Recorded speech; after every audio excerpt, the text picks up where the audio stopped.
Hello everyone, this is शोभित तिलवान। आज की इस वीडियो में हम बात करने वाले हैं आपके क्लास 10th के अर्थमेटिक प्रोग्रेशन चैप्टर के बारे में। प्यार से हम इसे एपी भी कहते हैं, है ना। बहुत ज्यादा दिमाग खा रखा है इस चैप्टर ने बच्चों का। इतना ज्यादा कमेंट सेक्शन में ये भरा हुआ है ना चैप्टर कि भैया यार बस एपी पढ़ा दो भैया, और सब समझ में आ गया, बस एपी दिमाग खा के बैठा है। टेंशन मत लो, शोभित भैया आ चुके हैं। एपी का एक एक कॉन्सेप्ट, एक एक क्वेश्चन क्लियर हो जाएगा। इस वीडियो को पूरी देखने के बाद आप एपी के चाहे एनसीईआरटी का सवाल उठा लेना, आरडी का सवाल उठा लेना, प्रीवियस ईयर का सवाल उठा लेना, कोई क्वेश्चन सैंपल पेपर का सवाल उठा लेना, सारे कर दोगे। इस तरह से आपकी पूरी एपी मैं यहाँ पे क्लियर करवाने वाला हूं। शुरुआत करते हैं, श्री गणेश करते हैं, ज्यादा टाइम नहीं वेस्ट करेंगे। हेडिंग डाल लो अर्थमेटिक प्रोग्रेशन, जिसे हम प्यार से कहते हैं एपी, जिसे हम प्यार से कहते हैं एपी। उससे भी पहले छत पे सब बच्चे ये लिख लेंगे कि इस साल हम 10वीं में एम करते हैं कि हम लेके आएंगे 100/100 इन मैथ्स। हम क्या एम करते हैं कि हम 10वीं में लेके आएंगे 100/100 इन मैथ्स। और अगर शोभित भैया आपको मैथ्स पढ़ा रहे हैं तो 100 नंबर आपके कहीं नहीं गए। अर्थमेटिक प्रोग्रेशन, इसकी जो डेफिनेशन है ना, डेफिनेशन पे पूरा चैप्टर बेस्ड है। अगर आपको डेफिनेशन अच्छे से समझ में आ गई तो आप पूरा चैप्टर बहुत प्यार से कर लोगे। तो इसीलिए मैंने डेफिनेशन आपके सामने लिख रखी है। इसको पढ़ते हैं, समझते हैं, फिर आगे बढ़ते हैं। डेफिनेशन ये है, ध्यान से सुनना। List of numbers in which each term is obtained by adding a fixed number to the preceding term। क्या बोला भैया? एक लिस्ट है नंबर की जिसमें कि हर एक टर्म जो है वो पिछले टर्म में एक फिक्स नंबर ऐड करने से मिलती है।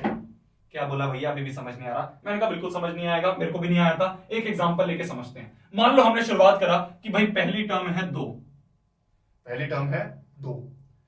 एक फिक्स नंबर लेते हैं, उसको 2 में ऐड करना शुरू कर देंगे। मान लो कोई फिक्स नंबर ले लेते हैं हम 3, तो 2 में अगर हम 3 ऐड करेंगे तो क्या बन जाएगा? 5 बन जाएगा। 5 में अब हम 3 ऐड करेंगे तो क्या बन जाएगा? 8 बन जाएगा। 8 में अब हम 3 ऐड करेंगे तो क्या बन जाएगा? 11 बन जाएगा। 11 में अब हम 3 ऐड करेंगे तो क्या बन जाएगा? 14 बन जाएगा। 14 में अब हम 3 ऐड करेंगे तो क्या बन जाएगा? 17 बन जाएगा। ये जो लिस्ट ऑफ नंबर है, इसे प्यार से दुनिया वाले कह देते हैं एपी। मैं कह रहा था इसे प्यार वाले कहते हैं एपी, इसे प्यार से दुनिया वाले कह देते हैं एपी, अर्थमेटिक प्रोग्रेशन। एक बार और समझें, एक बार और समझें। सबसे बेसिक डेफिनेशन ये है, ये समझ में आ गई तो पूरा चैप्टर क्लियर है। एपी की डेफिनेशन ये कहती है कि एक लिस्ट ऑफ नंबर्स है। क्या है ये? एक लिस्ट ऑफ नंबर्स है। ये एक लिस्ट ऑफ नंबर्स है इन विच हर एक टर्म जो है, ये जो एपी में यहां पे लिखे होते हैं ना, ये सारी टर्म्स होती हैं। In which each term is obtained by adding a fix number to the preceding term. हमने क्या करा? 2 में 3 ऐड करा, 5 मिला। 5 में 3 ऐड करा, 8 मिला। तो एक फिक्स्ड नंबर था। कौन सा फिक्स नंबर था? हमने कौन सा फिक्स नंबर यहां पे यूज करा? 3 यूज करा। इस एग्जांपल में हमने फिक्स नंबर 3 यूज करा। तो 2 में 3 ऐड करा, 5 मिला। अब इन्होंने बोला अगली टर्म में, प्रीसीडिंग टर्म में क्या कर दो? 3 ऐड कर दो। तो 5 में 3 ऐड करेंगे, 8 मिलेगा। 8 में 3 ऐड करेंगे, 11 मिलेगा। 11 में 3 ऐड करेंगे, 14 मिलेगा। 14 में 3 ऐड करेंगे, 17 मिलेगा। इस तरह से आगे ये पूरी लिस्ट ऑफ नंबर्स बढ़ते जाएंगे। ये जो लिस्ट ऑफ नंबर्स हैं, इन्हें कह देते हैं टर्म। तो जैसे ये जो है, इसे कह देंगे हम फर्स्ट टर्म A1, इसे हम कह देंगे सेकंड टर्म A2, इस तरह से लिख देते हैं। इसे कह देते हैं हम थर्ड टर्म A3। ये सबस्क्रिप्ट में 3 है, छोटा, ऐसे नहीं है A into 3, ऐसे नहीं है। ये A और नीचे 3 है। तो ये है A3 टर्म नंबर 3, ये है टर्म नंबर 4, ये है A5, ये है टर्म 6 A6। ऐसे ही आगे बढ़ते जाएंगे। तो मान लो इसमें 50 टर्म हुई तो A50 हो जाएगा। पर अभी हमें पता नहीं है कितनी टर्म है, तो हम यहां पे ना एपी में लिख देते हैं AN, कि मान लो n टर्म्स हैं। कितनी टर्म्स हैं यहां पे? n नंबर ऑफ टर्म्स हैं। अभी हमें पता नहीं है, 100 हो सकती है, 500 हो सकती है, 600 हो सकती है, 1000 हो सकती है, 10,000 हो सकती है। तो हमने बोल दिया जितनी भी हैं वो n है, वो एक नंबर है n। n जो होगा वो कोई भी एक नेचुरल नंबर हो सकता है। n is a natural number. तो अभी तक हमने क्या पढ़ा? अभी तक हमने ये पढ़ा कि एक लिस्ट ऑफ नंबर है जिसमें कि हम अगली टर्म, प्रीसीडिंग टर्म में एक फिक्स नंबर ऐड करके कर सकते हैं। जैसे कि हमने क्या करा कि इस प्रीसीडिंग टर्म में 3 ऐड करा तो हमें 5 मिला। इस वाली टर्म में हमने 3 ऐड करा तो 8 मिला। तो हमने क्या करा? प्रीसीडिंग टर्म में, प्रीसीडिंग मतलब पिछली, तो पिछली टर्म में हमने कुछ ऐड करा तो हमें ये वाली टर्म मिल गई। पिछली टर्म में हम कुछ ऐड करेंगे, क्या ऐड करेंगे? फिक्स नंबर ऐड करेंगे तो हमें ये मिल जाएगी। इस वाली टर्म में हम कुछ फिक्स नंबर ऐड करेंगे तो हमें ये मिल जाएगा। इस वाली टर्म में हम कुछ फिक्स नंबर ऐड करेंगे तो ये मिल जाएगा। तो ये जो 3 है, ये हर एक में कॉमन है। ये जो 3 डिफरेंस है, इन दोनों नंबर के बीच में डिफरेंस क्या है? 3 है। इन दोनों नंबर के बीच में डिफरेंस क्या है? 3 है। इन दोनों नंबर के बीच में डिफरेंस क्या है? 3 है। इन दोनों के बीच में 3 है। इन दोनों के बीच में 3 है। तो ये 3 जो है ये कॉमन है। तो दुनिया वालों ने इसे प्यार से कह दिया कॉमन डिफरेंस। क्या कह दिया? कॉमन डिफरेंस, है ना। कॉमन डिफरेंस को इन्होंने ऐसे सिंबल में कह दिया D, कैसे निकालेंगे? अगली माइनस पिछली कर दो भाई। a2 माइनस a1 अगर मैं करूंगा, a2 क्या है 5 माइनस 2, तो 5 माइनस 2 अगर मैं करूंगा तो मेरे को 3 मिल जाएगा। कोई कहेगा भैया 8 माइनस 5 भी तो कर सकते हो, मैंने कहा बिल्कुल a3 माइनस a2 कर दो, 8 माइनस 5 कर दो जब भी 3 आएगा। कोई कहेगा भैया यार ऐसे तो 4 माइनस 3 भी कर सकते हो, मैंने कहा बिल्कुल 4 माइनस 3 भी कर सकते हैं भाई, 4 माइनस 3 कर दो, a4 माइनस a3 हो गया 11 माइनस 8, तो ये भी 3 आएगा। कोई कहेगा भैया ऐसे तो यार a5 माइनस 8, मैंने कहा बिल्कुल a5 माइनस a4 भी कर सकते हो, तो a5 माइनस a4 क्या हुआ 14 माइनस 11, 14 माइनस 11 क्या हुआ 3 हुआ। तो मतलब कि भैया ऐसे तो कोई भी अगली से पिछली वाली कर दे हम माइनस, तो कॉमन डिफरेंस मिल जाएगा। मैंने कहा बिल्कुल यही तो याद करना था, अरे बिल्कुल यही तो याद करना था। तो कॉमन डिफरेंस का मतलब होता है अगली माइनस पिछली, अगली माइनस पिछली जो होगा इसे हम क्या कह देंगे, कॉमन डिफरेंस कह देंगे। ठीक है, क्या होगा कि भाई a2 माइनस a1 कर दो, चाहे आप a3 माइनस a2 कर दो वही आएगा, चाहे आप a4 माइनस a3 कर दो वही आएगा, a4 माइनस a3 कर दो वही आएगा, चाहे आप a5 माइनस a4 कर दो वही आएगा। इसी तरह से आप आगे बढ़ते जाओ, आगे बढ़ते जाओ, आगे बढ़ते जाओ, आगे बढ़ते बढ़ते अगर आप an में से माइनस कर दोगे, n के पिछली वाली कौन सी होगी भैया, अगर ये n है तो इससे पिछली वाली यहां पे कौन सी होगी, n माइनस 1 होगी भैया। 6 है तो ये 6 माइनस 1 है, ये 5 है तो 4 माइनस 5 माइनस 1 4 है, तो n है तो n माइनस 1 होगी, तो an में से an माइनस 1 कर देंगे हम। तो ये होता है कॉमन डिफरेंस। इसे क्या कहते हैं दुनिया वाले, इसे दुनिया वाले कहते हैं कॉमन डिफरेंस, जो मैंने यहाँ पे आपको बताया। ये कॉमन डिफरेंस है। कॉमन डिफरेंस होता है अगली माइनस पिछली। Clear? Clear? Common difference clear हो गया। अच्छा, हमने ये करा है कि हमने हर टर्म में कॉमन डिफरेंस ऐड करके अगली टर्म निकाली है। क्या हमने ये करा है भाई, 2 में 3 ऐड करा 5 मिला, 5 में 3 ऐड करा 8 मिला, तो हम ये कह सकते हैं कि हमने पहली टर्म में D common difference D add करा है, तो 2 प्लस डी करा 5 मिला, 5 प्लस डी करा 8 मिला, 8 प्लस डी करा ये मिला। हम ये बोल सकते हैं, क्या बोल रहा हूं मैं, क्या बोल रहा हूं, ध्यान से सुनना, ध्यान से सुनना भाई। मैंने पहली टर्म मान लो 2 थी, 2 को मान लो मैंने ए बोल दिया, ठीक है, 2 को मैंने ए बोल दिया, तो ए में मैंने डी ऐड करा तो मेरे को a2 मिला। पिछली में मैंने डी ऐड करा तो ये मिला।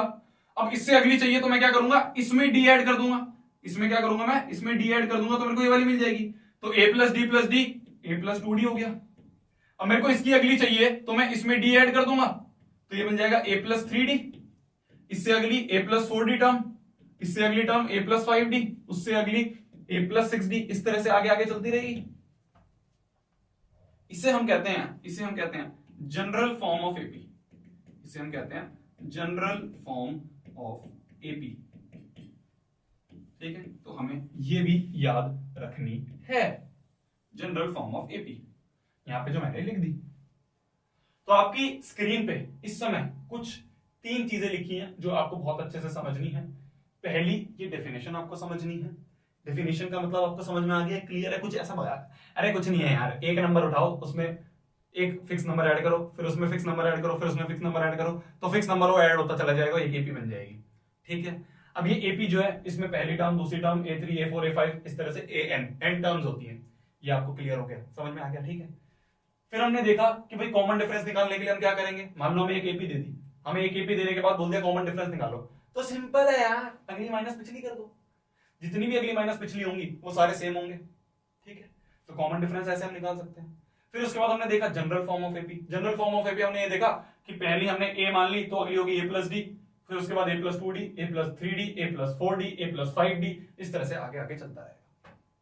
ये हमने बेसिक पढ़ा अभी तक एपी में। डेफिनेशन क्लियर है? अब तो ये पूरा चैप्टर ही क्लियर है। आगे आ जाओ, चलो सवाल करते हैं बहुत प्यारा सा। इन्होंने बोला है कि हमें पहली टर्म दे दी और हमें कॉमन डिफरेंस दे दिया। जब भी ए लिखा होगा, ए मतलब पहली टर्म है, क्योंकि हमने यहाँ पे लिखा ना जनरल फॉर्म ऑफ एपी क्या है, जनरल फॉर्म ऑफ एपी में पहली टर्म क्या है, ए है, फर्स्ट टर्म ए है, सेकंड टर्म क्या है, ए प्लस डी, थर्ड टर्म क्या है, ए प्लस 2d। तो हमें बोल दिया कि जो फर्स्ट टर्म है, ये फर्स्ट टर्म है मान लो 5, और सेकंड टर्म जो है और थर्ड टर्म जो है, फोर्थ टर्म जो है, ये सारी हमें निकालनी है। बेसिकली हमें एपी बनाना है। तो भाई अगर पहली टर्म है 5 और कॉमन डिफरेंस है 2, तो 5 में हम क्या करेंगे, 2 ऐड करेंगे तो मिल जाएगा 7, 7 में हम 2 ऐड करेंगे तो मिल जाएगा हमें 9, 9 में हम 2 ऐड करेंगे, 9 में हम 2 ऐड करेंगे तो मिल जाएगा हमें 11, 11 में हम 2 ऐड करेंगे तो हमें मिल जाएगा 13, 13 में अगर हम 2 ऐड करेंगे तो हमें मिल जाएगा 15। इस तरह से ये भी चलती रहेगी। क्या कोई दिक्कत, क्या कोई परेशानी? बिल्कुल नहीं, बहुत आसान है। इस तरह से हम लिख सकते हैं। पहली टर्म पता है, कॉमन डिफरेंस पता है, बनाते रह जाओ। अरे भैया खींच दो पूरी लाइन, आसान है। अब मान लो इस तरह से लिखा हुआ है कि पहली टर्म है 3 और कॉमन डिफरेंस है -1। कॉमन डिफरेंस नेगेटिव हो सकता है? बिल्कुल हो सकता है। कॉमन डिफरेंस कुछ भी हो सकता है। कॉमन डिफरेंस पॉजिटिव हो, नेगेटिव हो, 0 भी हो सकता है, कुछ भी हो सकता है। भाई मान लो पहली टर्म है 3 में हम -1 ऐड करेंगे, प्लस क्या करेंगे हम -1 ऐड करेंगे, तो 3 में -1 ऐड करेंगे 2 बनेगा, 2 में -1 ऐड करेंगे तो क्या बन जाएगा 1 बन जाएगा, 1 में -1 ऐड करेंगे 0 बन जाएगा, 0 में -1 ऐड करेंगे तो -1 बन जाएगा, -1 में -1 ऐड करेंगे तो -2 बन जाएगा। इस तरह से ये भी चलती रहेगी। आसान है लिखना, कुछ भी नहीं है, बहुत आसान है यार, कुछ भी नहीं है, हलवा चैप्टर है बिल्कुल। इससे आसान चैप्टर पूरे मैथमेटिक्स में नहीं है, कुछ भी नहीं है, 3-4 फॉर्मूले पूरा पूरा चैप्टर निकल जाएगा। अभी देखना आगे क्या। पहली टर्म है -2, डी है 1, तो -2 में 1 ऐड करेंगे तो -1 बन जाएगा, -1 में 1 ऐड करेंगे तो 0 बन जाएगा, 0 में 1 ऐड करेंगे तो 1 बन जाएगा, 1 में 1 ऐड करेंगे तो 2 बन जाएगा, 2 में 1 ऐड करेंगे तो 3 बन जाएगा। इस तरह से आगे बढ़ती रहेगी। फर्स्ट टर्म है 1, कॉमन डिफरेंस है 1, बहुत बढ़िया। 1 में 1 ऐड करेंगे 2 बन जाएगा, 2 में 1 ऐड करेंगे 3 बन जाएगा, 3 में 1 ऐड करेंगे 4 बन जाएगा, 4 में 1 ऐड करेंगे 5 बन जाएगा। इस तरह से ये तो भैया नेचुरल नंबर ही हो गए। तो मतलब की natural numbers are also in AP. क्या बोला मैंने? Natural numbers are also in AP.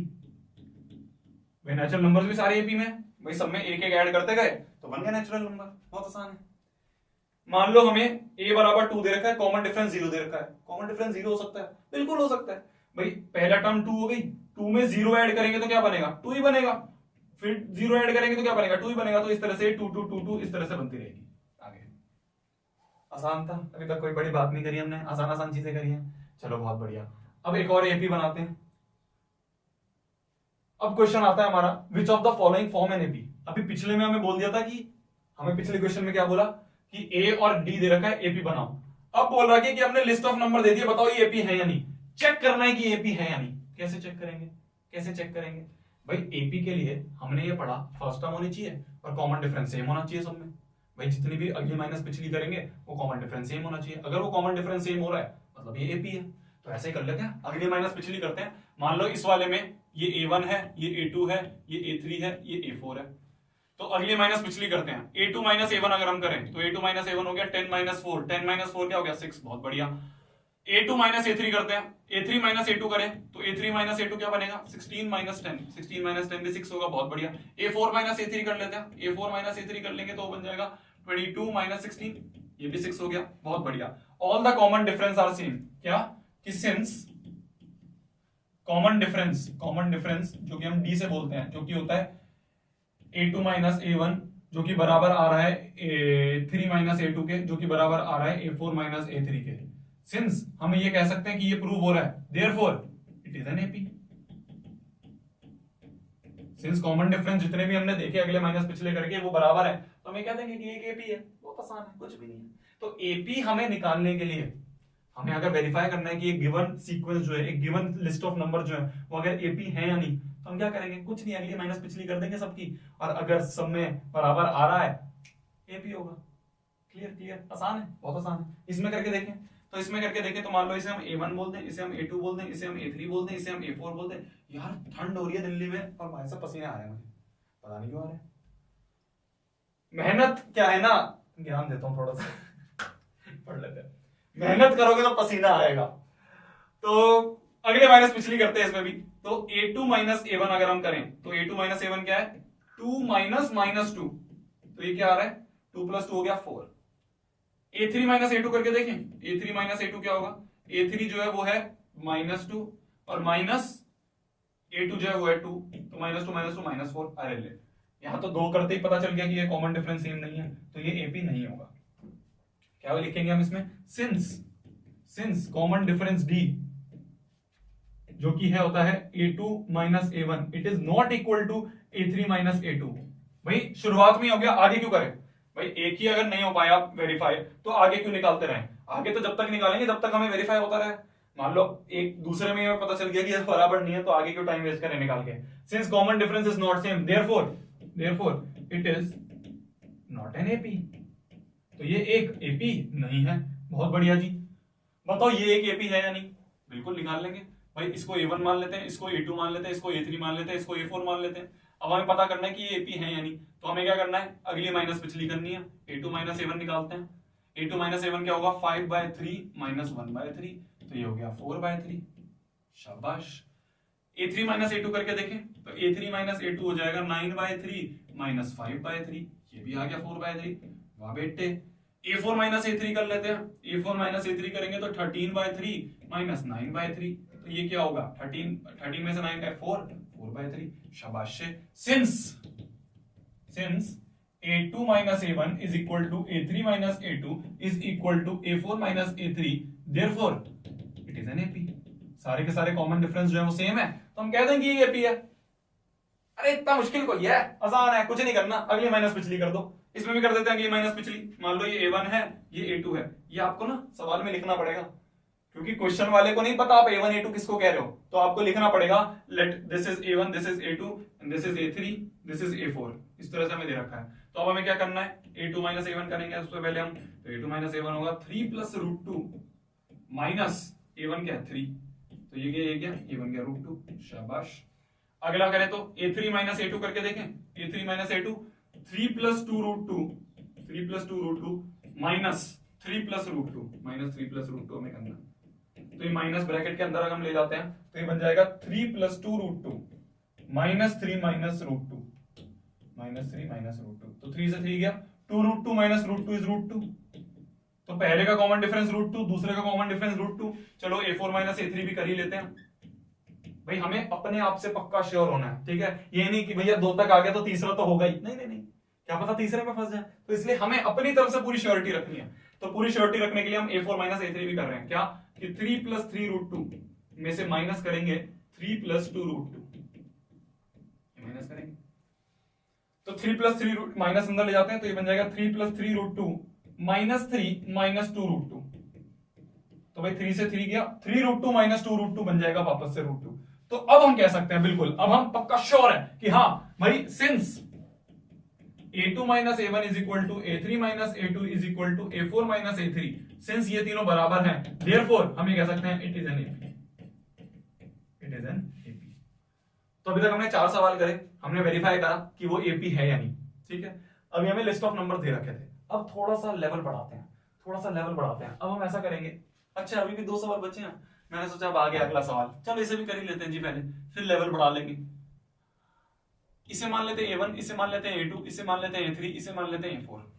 a2 minus a1 करते हैं, a2 माइनस a1 करेंगे तो क्या होगा, a2 है √6 माइनस a1 है √3, √6 माइनस √3। लगाओ मैथ्स, लगाओ बचपन की मैथ्स की कैलकुलेशन पढ़ी होगी आपने 9वीं में 8वीं में। √6 को हम क्या लिख सकते हैं, √6 को हम ऐसे लिख सकते हैं, √2 इंटू √3 लिख सकते हैं माइनस √3। भाई √6 को √2 माइनस √3 लिख सकते हैं, √2 इंटू √3 लिख सकते हैं बिल्कुल। तो अब √3 इसमें से कॉमन ले लें, तो इसमें से √3 कॉमन ले लेंगे तो ये बन जाएगा √2 माइनस 1। यहां तक ये सॉल्व हुआ, बहुत बढ़िया। चलो a3 माइनस a2 करके देखते हैं, a3 माइनस a2, a3 है √9 माइनस √6, √9 तो 3 होता है और √6 को हम लिख सकते हैं √2 इंटू √3। अब इसमें से अगर √3 कॉमन लेंगे, अगर इसमें से हम √3 कॉमन लेंगे तो √3 कॉमन लेने पे 3 की जगह क्या बचेगा, अगर मैं यहाँ पे ये लिख दूं √3 माइनस √2, तो क्या मैंने कुछ गलत करा, देखना एक बार, कुछ गलत करा नहीं करा, क्योंकि अगर हम इसे सॉल्व करेंगे तो क्या बन जाएगा, √3 इंटू √3 3 बन जाएगा माइनस √3 इंटू √2, वही चीज हमें मिल गई वापस 3 माइनस 2 √3, तो हमें सेम चीज मिल गई। तो हम ये कह सकते हैं कि गलती कुछ नहीं, हमने इसको बस अपनी सिंप्लीफाई करने के लिए, क्योंकि ऊपर √3 बाहर था तो मैंने कहा चलो √3 बाहर लेके देखते हैं, √3 बाहर लेने के बाद भी ऊपर नीचे सेम नहीं बन रहे हैं, तो हम ये कह देंगे it is not an AP, it is not an AP. शाबाश। चलो इसमें देखते हैं, अब इसको मान लो a1 है, ये मान लो a2 है, ये मान लो a3 है, ये मान लो a4 है। a2 माइनस a1 करके देखते हैं, तो a2 माइनस a1 क्या है, 3 का स्क्वायर माइनस 1 का square, a square minus b square, a plus b into a minus b, a plus b into a minus b, तो ये बन जाएगा 4 into 2 that is equal to 6 and 4 two ज़ा 8। ठीक है जी, 4 टू ज़ा 8। अब हम करते हैं a3 minus a2 check, a3 minus a2 check क्या होगा, 5 का स्क्वायर माइनस 3 का स्क्वायर, तो 5 का स्क्वायर क्या है, या तो ऐसे कर लो या फिर ये a plus B into a minus B कर लो, a plus B into a minus B कर लो, आसान रहता है। 5 प्लस 3 इज 8, 5 माइनस 3 इज 2, 8 दूनी 16, तो गलती हो गई जी, ये तो गलती हो गई, 25 माइनस 9 16 होते हैं, बिल्कुल 8 दूनी 16 होते हैं, तो पहला वाला और दूसरा वाला कॉमन डिफरेंस बराबर नहीं है, therefore it is not an AP. तो ये भी एपी नहीं है। यहां तक क्लियर हो गया। तो अभी तक हमने चेक करा बहुत सारे नंबर्स को कि एपी है या नहीं। अब थोड़ा सा लेवल बढ़ाते हैं। लेवल हम बढ़ाएंगे क्या, अब हमें इस इक्वेशन को चेक करना है। ये जो हमें पूरा एक वर्ड प्रॉब्लम दे रखी है, इस वर्ड प्रॉब्लम में जो भी हमें बन के निकलेगा क्या वो एपी है या नहीं, ये हमें चेक करना है। क्या है, cost of digging a well. ध्यान से सुनना, देखो एपी में बच्चों को सबसे ज्यादा प्रॉब्लम आती है इनमें वर्ड प्रॉब्लम्स में। पता है क्यों आती है? क्योंकि हम कंसंट्रेशन से किसी सवाल को नहीं पढ़ते। अगर आप कंसंट्रेशन से वर्ड बाय वर्ड सवाल को पढ़ो ना, बहुत आसान है, कुछ दिक्कत नहीं आती। बस ये है कि हम सोचते हैं यार आसानी से निकल जाए पूरा सवाल, ऐसे नहीं निकलेगा। आपको थोड़ा सा दिमाग लगाना पड़ेगा। अभी 10वीं में अगर आप कर रहे हो तो ये तो बहुत बेसिक सी चीज है, ऐसी तो 11वीं में शुरुआत के पहली एक्सरसाइज में आ जाती है। तो इसलिए घबराना नहीं इनको देख के, बहुत आसान होते हैं। बस क्या है, अपना दिमाग चलाओ, जैसा ये बोल रहा है वैसे वैसे सोचो और आंसर निकलेगा। 11th में ऐसे ही भरे रहते हैं सवाल, 12th में ऐसे ही भरे रहते हैं, तो इसलिए डरना नहीं है इनसे। 11th 12th में मैथ्स लेनी है, लड़ना है, ठीक है, इनको फेस करना सीखना है हमें। तो cost of digging a well after each metre of digging when it cost, हमें बताना है कि cost of digging a well जो है क्या ये एपी में होगी, जबकि 150 फॉर द फर्स्ट मीटर है और rises by 50 for each subsequent metre. मतलब कि पहले मीटर के लिए क्या बोला इन्होंने कि पहले मीटर जो होगा, जो पहला मीटर होगा, उस पहले मीटर तक खोदने के लिए 150 रुपए लगेंगे। फिर उसके बाद जितने भी आगे आगे मीटर है उसमें 50-50 रुपए बढ़ते रहेंगे। सेकंड मीटर जो होगा और दूसरा मीटर तक खोदने के लिए इसमें 50 बढ़ जाएंगे, तो इसमें क्या होगा +50 हो जाएगा, तो ये बन जाएगा 200। थर्ड मीटर के लिए इसमें +50 हो जाएगा, +50 हो जाएगा, तो ये बन जाएगा 250। फोर्थ मीटर के लिए क्या हो जाएगा, इसमें +50 हो जाएगा, तो ये बन जाएगा 300। तो इस तरह से ये आगे बढ़ता रहेगा। हमें बताना है क्या ये एपी है या नहीं है। एपी देखने के लिए हम क्या करते हैं, वैसे तो हमें दिखते ही समझ में आ रहा है कि भाई सब में 50 ऐड हो रहा है, एक कॉमन डिफरेंस सेम है सब में, तो ये एपी है। पर एग्जाम में तो लिख के आना पड़ेगा, तो हम कह देते हैं कि मान लो ये फर्स्ट टर्म है A1, ये सेकंड टर्म है A2, ये थर्ड टर्म है A3, ये फोर्थ टर्म है A4। तो हम क्या कर सकते हैं कि हम A2 माइनस A1 चेक करेंगे। A2 माइनस A1 चेक करेंगे तो बन जाएगा 200 माइनस 150, तो ये बन जाएगा 50। ऐसे हम A3 माइनस A2 कर देंगे। A3 माइनस A2 जो होगा वो होगा 250 माइनस 200, 250 में से 200 गए तो ये भी बने 50।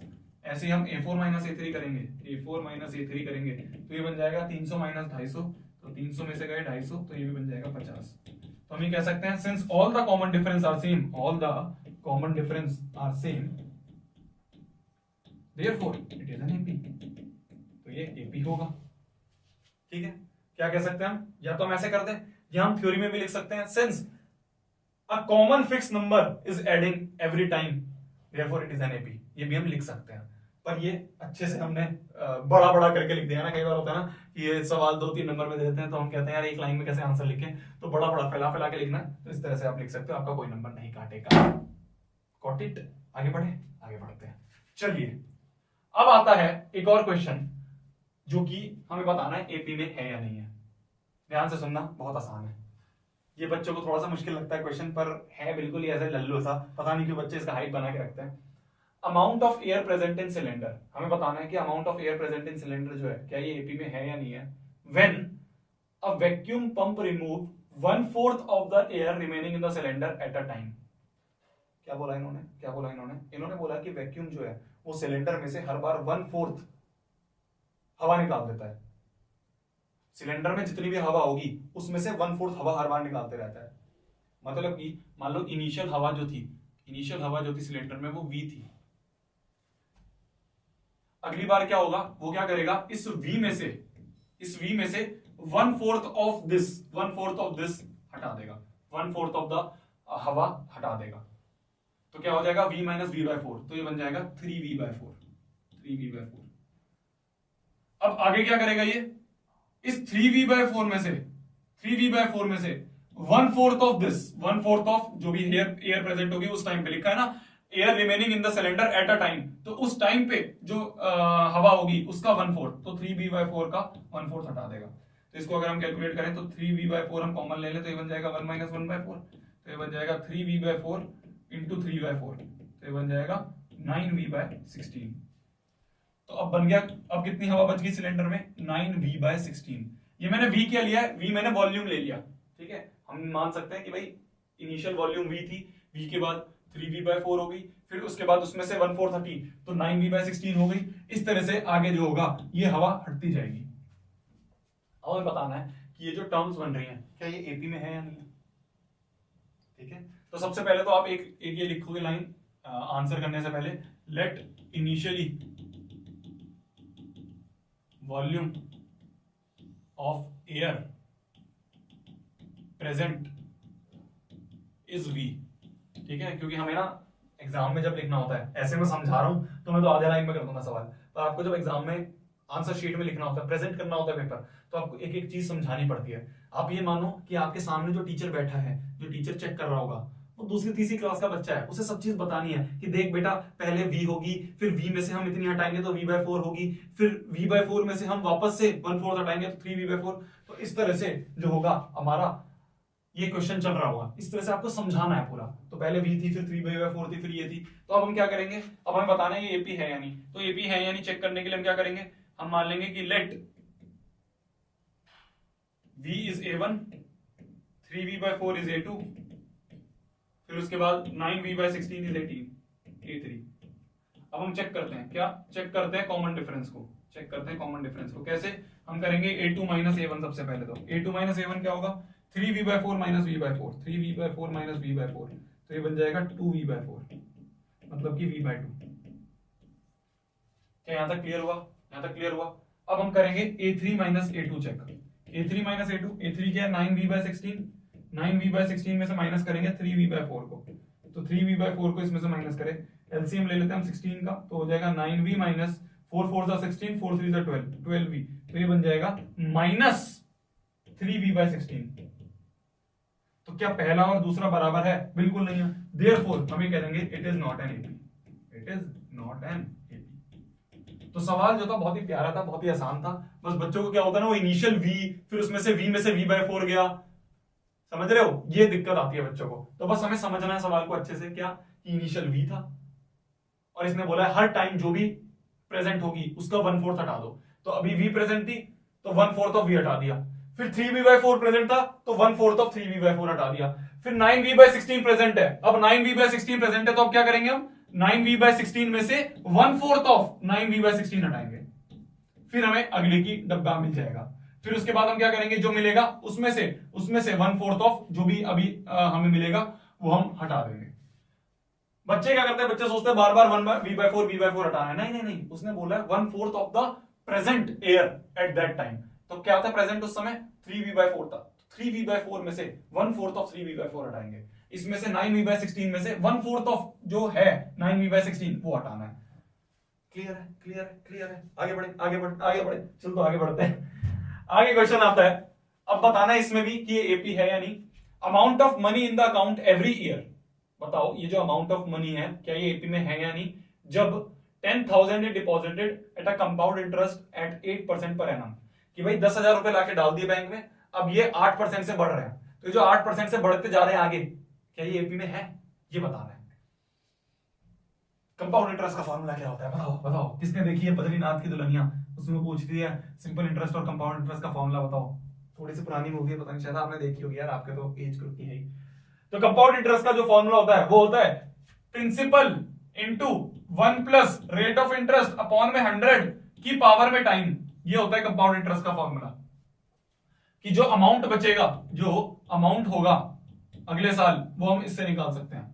तो भाई अगर हम देखें फर्स्ट ईयर पे, तो फर्स्ट ईयर पे कितना अमाउंट होगा, फर्स्ट ईयर पे होगा 100 इंटू, नहीं 100 नहीं 10,000, 10,000 इंटू 1 प्लस 8/100 की पावर में 1, इतना होगा at the end of first year. First year के एंड में इतना अमाउंट बचेगा। At the end of second year कितना हमारे पास अमाउंट होगा वो देखते हैं, वो होगा 10,000 इंटू 1 प्लस 8/100 इनकी पावर में 2। भाई टाइम देखना है ना हमें, भाई टाइम में बस चेंज करते रहेंगे, बाकी सब तो सेम है। 8% से हर साल बढ़ रहा है, प्रिंसिपल अमाउंट हमेशा 10,000 रहेगी, बस साल बढ़ते जा रहे हैं। तो यहाँ पे हो गया पावर 2। थर्ड ईयर में क्या बोला, थर्ड ईयर में कितना अमाउंट हो जाएगा, ये थर्ड ईयर में हो जाएगा 10,000 इंटू 1 प्लस 8/100 की पावर में 3। इस तरह से आगे बढ़ता रहेगा। अब बताना है कि ये जो सीक्वेंस बनी, ये जो लिस्ट ऑफ नंबर्स बने, क्या ये एपी में है? अरे कुछ नहीं करना, चेक करना है एपी में है या नहीं है। क्या करते हैं उसके लिए, इसको A1 मानते हैं, इसको A2 मानते हैं, इसको A3 मानते हैं। शाबाश, चेक करो क्या A2 माइनस A1 चेक करो। तो A2 माइनस A1 चेक करेंगे तो क्या बनेगा 10,000। इसको सॉल्व मत करो, कुछ चीज कॉमन आ जाएगी और आराम से हो जाएगा, बार बार सॉल्व करने मत बैठो। तो 1 + 8/100 इसे कहते हैं स्मार्ट वर्क, कि हमने देख लिया कि भाई माइनस करेंगे कुछ कॉमन आएगा और आसान से माइनस हो जाएगा। माइनस 10,000 इंटू 1 + 8/100 की पावर में 1, ये होगा पहला।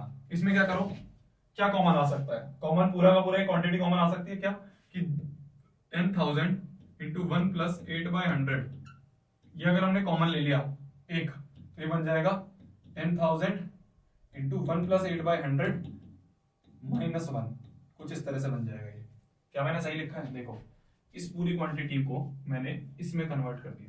क्या ये सही लिखा है? बिल्कुल सही लिखा है। मैंने एक बाहर निकाल लिया तो एक बचेगा माइनस, ये तो पूरा बाहर चला ही गया, -1 बचा।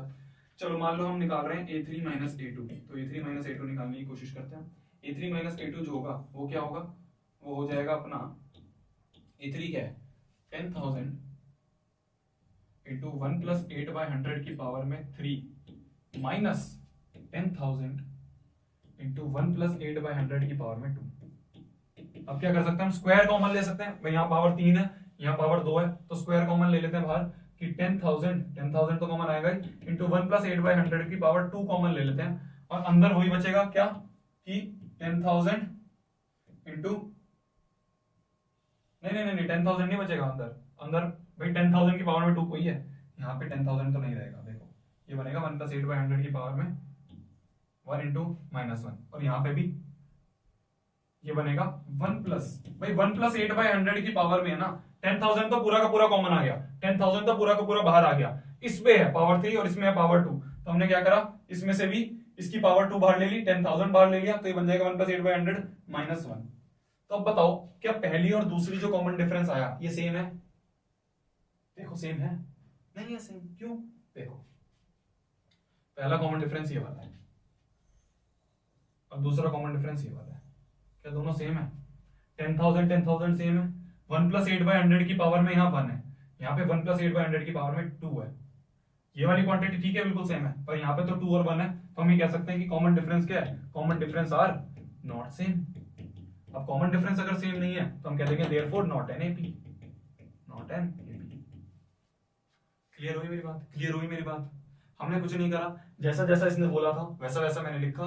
फिर उसके बाद तो जैसे ही मेरे को एक लिस्ट ऑफ नंबर मिल गए, तो लिस्ट ऑफ नंबर मिल गए तो मैंने वही चीज करी जो मैंने अभी पीछे इन सवालों में करी थी। इन वाले सवालों में जो मैंने A2 - A1 A3 - A2 करा था वही मैंने करा। पर उससे पहले मैंने क्या करा, उससे पहले मैंने थोड़ा सा सिंप्लीफाई कर दिया क्वेश्चन को। मैंने क्वेश्चन में जो जो चीजें लिखी थी उसको बता दिया कि भाई ये लिस्ट ऑफ नंबर बनेंगे। अब लिस्ट ऑफ नंबर आपको अगर मिल गए तो आप तो चेक कर ही दोगे एपी होगा या नहीं होगा। कैसे चेक कर दोगे? A2 - A1 करोगे, अगला माइनस पिछला करोगे, अगला माइनस पिछला करोगे। सेम है तो एपी है, सेम नहीं है तो एपी नहीं है। क्लियर है? आगे बढ़े, बढ़िया। अभी तक हमने क्या पढ़ा, रिवाइज कर लेते हैं जल्दी से। अभी तक हमने ये पढ़ा कि एपी क्या होती है, एपी की डेफिनेशन क्या होती है। सब दोनों, आप भी आंख बंद करो, मैं भी आंख बंद करता हूं और एक बार रिवाइज करते हैं कि एपी की डेफिनेशन क्या होती है। एपी की डेफिनेशन होती है, ध्यान से सुनना, कान खोल के, आंखें बंद कर लो, कान खोल लो। एपी की डेफिनेशन होती है list of numbers in which each term is obtained by adding a fix number to the preceding one. एक बार और बोलूं, ध्यान से सुनना। लिस्ट ऑफ नंबर्स होता ही है जिसमें कि ईच टर्म इज ऑब्टेन्ड, हर एक टर्म हमें कैसे मिलेगी, पिछले टर्म में एक फिक्स नंबर ऐड करके। तो ये एपी की डेफिनेशन होती है, आंख खोल लो, ये एपी की डेफिनेशन होती है। क्लियर है? इसमें हमने देखा जो लिस्ट ऑफ नंबर्स होते हैं, इन लिस्ट ऑफ नंबर्स को एक टर्म्स कहते हैं। तो first term, second term, third term, fourth term, इस तरह से एन टर्म तक जाती है। जनरल फॉर्म ऑफ एपी हमने देखा कि ए पहला अगर टर्म है, दूसरी टर्म होगी A+D, तीसरी टर्म होगी A+2D, चौथी टर्म होगी A+3D, इस तरह से आगे आगे बढ़ती रहेंगी। कॉमन डिफरेंस निकालने के लिए अगला माइनस पिछला कर दो, बस ये पढ़ा है अभी तक हमने। ठीक है? अगर हमें चेक करना है कि कोई एपी है या नहीं, तो सिंपल सी चीज है, अगला माइनस पिछला, अगला माइनस पिछला, अगला माइनस पिछला करो। अगर सारे सेम आ रहे हैं तो वो एपी है, वरना नहीं है। वर्ड प्रॉब्लम्स में दिमाग खोल के जो लिखा है बस लिखते रहो, जो भी उसने बोला है लाइन बाय लाइन वो लिखते रहो। इसने जो भी लिखा मेरे सामने मैंने वो लिख दिया। इसने कहा कि भाई 10,000 रुपए डाले, मैंने कहा बहुत बढ़िया, 10,000 रुपए डाल दी प्रिंसिपल में। इसने बोला हर साल 8% से बढ़ रहा है, मैंने कहा बहुत बढ़िया, ये 8% का कंपाउंड इंटरेस्ट का फॉर्मूला है। इसमें डाल दिया, तो पहले साल पे इतना इंटरेस्ट, इतना अमाउंट हमें मिलेगा, दूसरे साल के एंड में इतना अमाउंट हमें मिलेगा, तीसरे साल के एंड में इतना अमाउंट हमें मिलेगा। इस तरह से हम कैलकुलेट कर सकते हैं कि ये एपी में है या नहीं। ठीक है, ठीक है। थोड़ा सा दिमाग वाला काम करें, थोड़ा सा दिमाग वाला काम करें। आप भी जैसे मान लो आपके पापा एफडी कर रहे हो कहीं पे, है ना, एफडी कर रहे हो, कोई आपके पापा 7% की मान लो एफडी कर रहे हैं, तो मान लो उन्होंने 10,000 रुपए डाले एफडी में, तो एक साल बाद कितने रुपए बचेंगे, इस फॉर्मूले से निकाल के देखो। क्योंकि काफी बच्चों को फॉर्मूला याद नहीं रहता, तो ये काफी इंटरेस्टिंग फॉर्मूला है, क्योंकि आगे जाके जब आप बड़े हो जाओगे, आप खुद अपनी एफडी करोगे, म्यूचुअल फंड में डालोगे, स्टॉक मार्केट में डालोगे, तो ये फॉर्मूला आपको बहुत काम आएगा। तो इसलिए इसको याद कर लो। अब इसका सवाल बताना मेरे को, जो मैंने सवाल पूछा इसका आंसर कमेंट सेक्शन में बताना कि आपके पापा ने 10,000 रुपए डाले, 10,000 रुपए डालने के बाद एक साल बाद वो पैसे कितने बनेंगे अगर एफडी का इंटरेस्ट रेट 7% है, तो जल्दी बताना कमेंट सेक्शन में। आगे बात करते हैं nth term of an AP की। nth टर्म ऑफ एपी पढ़ा है हमने, क्या पढ़ा है, क्या कि भाई एक होती है पहली टर्म A1, दूसरी होती है टर्म A2, तीसरी टर्म होती है A3, चौथी टर्म होती है A4, इस तरह से आगे बढ़ते हैं, तो जो nth टर्म होगी वो होगी an। अब हमें ये nth टर्म जो होती है इसका एक फॉर्मूला बनाना है। फॉर्मूला बनाने के लिए हम देखेंगे कि कुछ रिलेशन से बन रहे हैं। कैसे, जो पहली टर्म है अगर उसे हम a कहते हैं, तो दूसरी टर्म हम उसे a प्लस डी कहते हैं, तीसरी टर्म को हम a प्लस 2d कह देते हैं, चौथी टर्म को हम a प्लस 3d कह सकते हैं, बिल्कुल कह सकते हैं। अच्छा मेरे को ये बताओ, क्या मैं इसको ऐसे लिख सकता हूं a plus 2 minus 1 into D? भाई 2 माइनस 1 तो 1 ही होगा, तो a प्लस डी बनेगा। बस मैंने क्या करा, अपनी सहूलियत के हिसाब से, अपनी सहूलियत के हिसाब से इसको इस तरह से लिखा। अभी आप समझोगे क्यों लिखा, कि भाई a प्लस डी को मैं लिख दिया a plus 2 minus 1 D, a plus 2d को क्या मैं लिख सकता हूं a plus 3 minus 1 into D. तो a3 जो होगा, a3 जो होगा वो a plus 3 minus 1 into D होगा, 3 में 3 होगा, 4 में क्या होगा a plus 4 minus 1 into D. अच्छा मैं आपसे पूछूं a5 क्या होगा, ये मत बताओ, सीधा ये वाला बताओ क्या होगा, a plus 5 minus 1 into D. भाई 3 में 3 आ रहा है, 4 में 4 आ रहा है, 5 में 5 आ रहा है। मान लो a6 आपसे पूछूं तो a plus 6 minus 1 into D. आपसे मैं पूछ लूं a20 क्या होगा, तो a20 भी आप बता दोगे a plus 20 minus 1 into D. मैं आपसे पूछूं a50 क्या होगा, तो a50 होगा a plus 50 minus 1 into D. इसी तरह से अगर मैं आपसे पूछूं an क्या होगा, तो होगा a plus n minus 1 into D. यही फॉर्मूला हमें डिराइव करना था। समझ गए, समझ गए, कुछ नहीं है भाई, सिंपल हमें रिलेशन से समझ में आ रहा है। हमने कंपेयर करा कि भाई a1 तो a है, a2 में 2 माइनस 1 है, 3 में 3 माइनस 1 है, 4 में 4 माइनस 1 है, 5 में 5 माइनस 1 है, तो n में n माइनस 1 होगा। सिंपल, समझ में आ गया। अरे तो यही फॉर्मूला है हमारा, क्या कि an जो होगा nth term of an AP, कोई भी हमें टर्म निकालनी है एपी की, तो वो होगी पहली term plus n minus 1 into D. मान लो आपसे पूछ लिया कि 23rd टर्म निकालो, तो 23rd टर्म के लिए a23 जो होगा वो होगा a प्लस n, क्या है n, वही है जो यहां पे लिखा हुआ है सब्सक्रिप्ट में जो लिखा हुआ है, तो a plus 23 minus 1 into D, तो आप a23 निकाल लोगे। तो आपसे अगर कोई एपी में कोई भी दुनिया जहां की टर्म पूछ ले, 1000वीं 10,000वीं करोड़वीं कोई भी पूछ ले, आप इस फॉर्मूले में डालोगे, आप आंसर निकाल दोगे। आपको क्या क्या चाहिए, बस आपको a चाहिए और आपको d चाहिए। आपको a और d अगर पता है तो आप एपी की कोई सी भी टर्म निकाल सकते हो। इसलिए ये फॉर्मूला जो है ये बहुत इंपॉर्टेंट फॉर्मूला बन जाता है। आपको बस a चाहिए और आपको d चाहिए। यहाँ पे ये a है, ये 9 नहीं है, ये a है, बच्चों को ये 9 लग जाता है कई बार, ये a है, a plus n minus 1 into D. Clear है? इसको एक बार लिखो, मैं थोड़ा सा पानी भी कहता हूँ, मेरा गला थोड़ा सा हो जाता है, आप समझ कर होगे। चलो जल्दी से लिखो, मैं आता हूँ, जल्दी जल्दी लिखो, जल्दी जल्दी पॉज करके आगे बढ़ते हैं फिर 2 सेकंड में।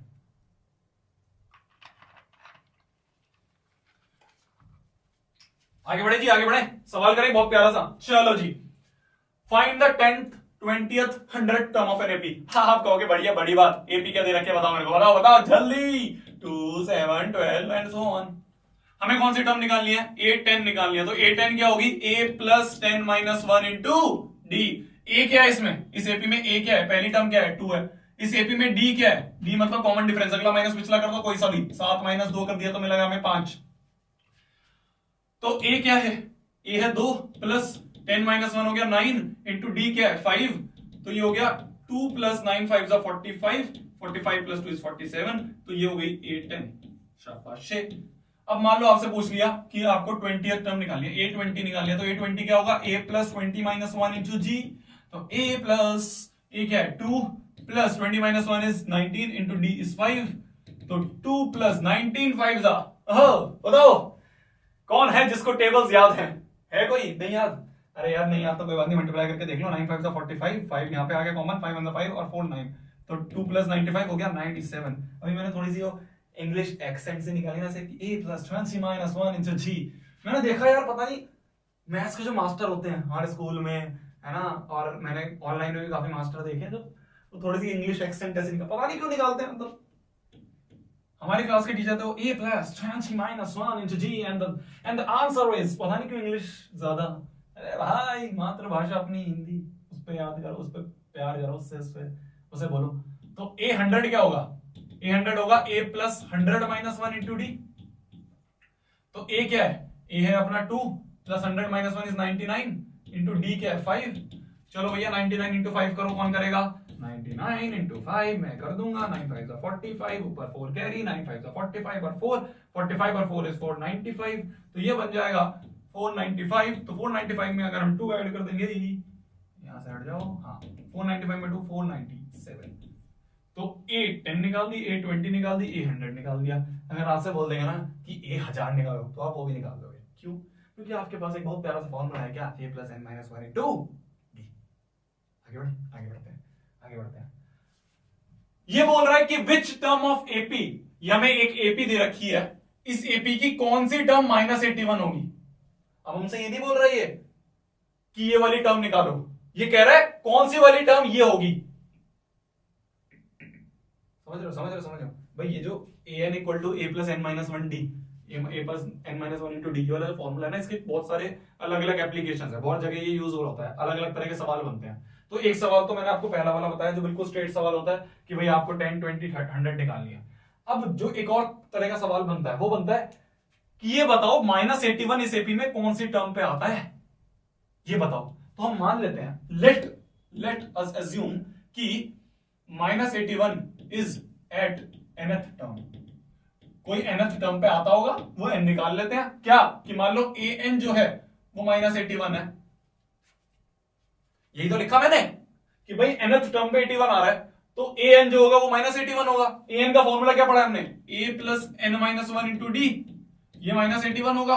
a आप बता सकते हो इस एपी में क्या होगा, a की वैल्यू होगी 21, d आप बता सकते हो इस एपी में क्या होगा, 18 माइनस 21, 18 माइनस 21 इज माइनस 3, तो a क्या है यहाँ पे, a लिख देंगे हम 21 प्लस n माइनस 1, n ही तो हमें निकालना है, d क्या है माइनस 3 इक्वल टू माइनस 81, तो 21 उधर चला जाएगा तो ये जाएगा n minus 1 into minus 3 equal to minus 81 minus 21, तो n minus 1 into minus 3 equal to बन जाएगा ये 2 और 102, कुछ इस तरह से बन रहा है। 81 में 21 ऐड करेंगे तो 8 2 10, बिल्कुल 102 बन जाएगा। तो ये माइनस से माइनस गया, तो n माइनस 1 इक्वल टू 102 बटे 3, 3 3 9, 3 4 12, तो n माइनस 1 इक्वल टू 34 हो गया, तो n इक्वल टू 35 हो गया। मतलब कि 35वीं टर्म जो होगी वो क्या होगी, माइनस 81 होगी। तो पहले हमने जो क्वेश्चन करा उसमें हमने क्या करा, उसमें हमने कहा कि भाई 10th 100 20th ये टर्म निकालो। इस क्वेश्चन में हमें क्या कहा, इसमें बोला कि बताओ कौन सी टर्म में माइनस 81 आता है, तो हमने कहा बताओ क्यों, हम मान लेते हैं nth टर्म में आता है, ज्यादा होशियार बनते हो, हम मान लेते हैं nth टर्म में आता है माइनस 81, तो nth टर्म में अगर माइनस 81 आ रहा है तो an जो होगा वो माइनस 81 होगा। भाई nth टर्म माइनस 81 है, तो माइनस 81 जो है nth टर्म है, तो an का फॉर्मूला लगा दिया हमने, n की वैल्यू फाइंड करनी है, n की वैल्यू आ गई 35, तो मतलब कि 35वीं टर्म जो होगी वो माइनस 81 होगी। हमसे पूछ रहा भी है कि क्या कोई टर्म जीरो भी होगी, तो मैंने कहा बहुत बढ़िया थी, कोई बात नहीं, मान लो let us assume mth term is zero. भाई n तो हमने यूज कर लिया, तो अब mth मान लेते हैं, n m a b c d f g h i j k l कुछ भी यूज कर दो, तुम्हारी मर्जी है। हमने मान लिया mth टर्म जो है वो जीरो है, तो हम ये कह देंगे कि am जो है, यही तो हमने जीरो माना है, am क्या होगा, a plus m minus 1 into D. भाई फॉर्मूले में n की जगह बस m रखा है तो कंफ्यूज होने वाली बात नहीं है, तो a की जगह क्या लिख देंगे, 21 लिख देंगे, plus m minus 1 into D क्या है माइनस 3 लिख देंगे, इक्वल टू 0 लिख देंगे, तो m minus 1 into minus 3 is equal to minus 21 हो जाएगा, 21 उधर गया तो माइनस से माइनस गया, 3 7 21, तो m माइनस 1 इक्वल टू 7 आ गया, तो m इक्वल टू आ गया 8। मतलब कि एट्थ टर्म जो है इस एपी की वो क्या है, 0 है। एट्थ टर्म क्या है, 0 है।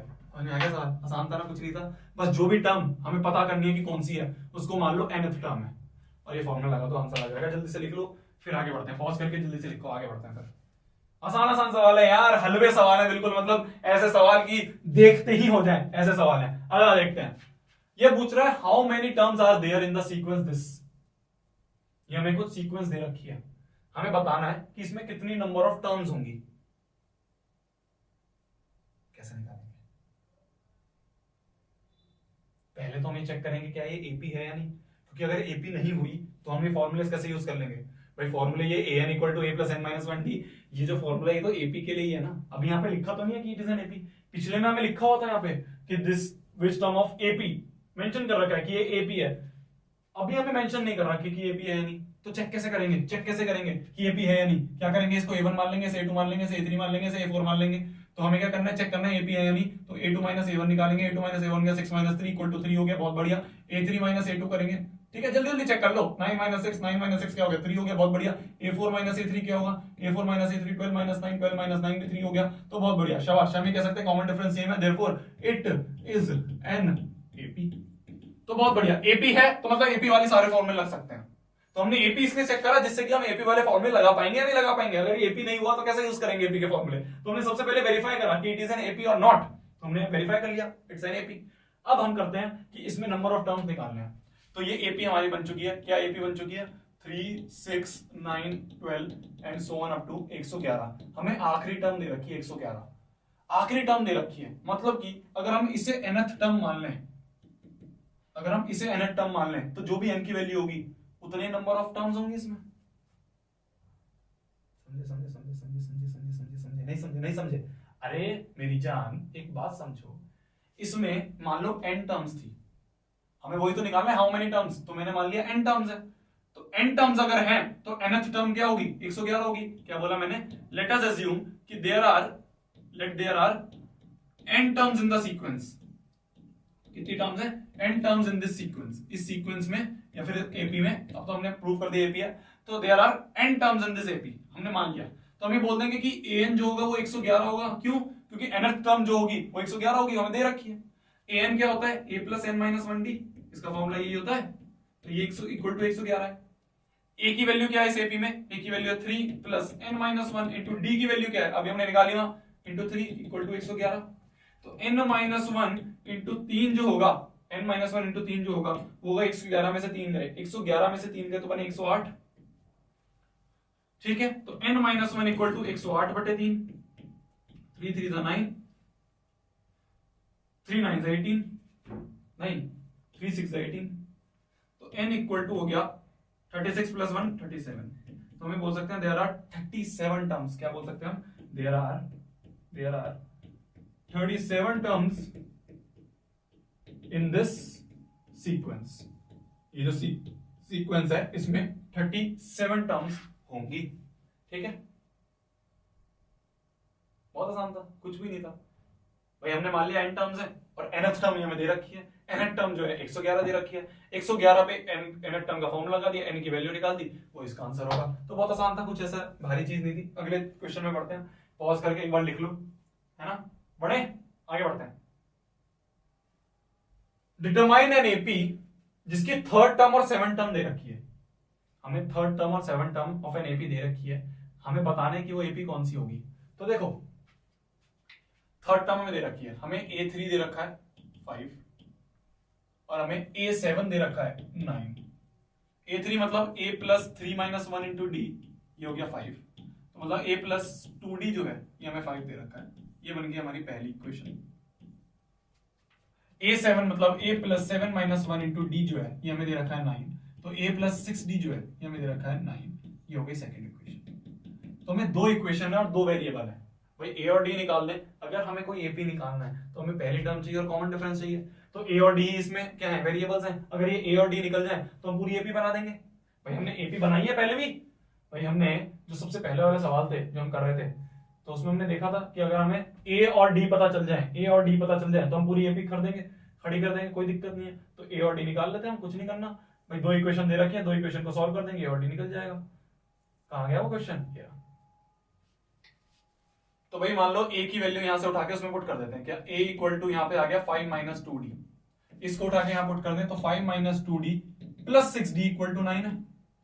भाई a की वैल्यू उठा के इसमें पुट कर दी, एलिमिनेशन मेथड, सब्स्टिट्यूशन मेथड, जो भी आप कहते हो वो यूज कर लो। तो 5 माइनस 2d प्लस 6d, तो 5 प्लस 4d इक्वल टू 9, तो 4d इक्वल टू 9 माइनस 5, तो 4d इक्वल टू 4, तो d इक्वल टू 4 से 4 गया 0 1 1। भाई 4 1 जा 4 होता है ना, तो d इक्वल टू क्या आ गया? d इक्वल टू आ गया हमारा 1। अब d अगर हमारा 1 आ गया, d अगर हमारा 1 आ गया, ये क्या बन गया जी? हाँ, d अगर हमारा 1 आ गया तो अब इस इक्वेशन में पुट कर देते हैं। तो a इक्वल टू बन जाएगा 5 माइनस 2 इंटू 1, तो a इक्वल टू हो जाएगा 5 माइनस 2 इज 3।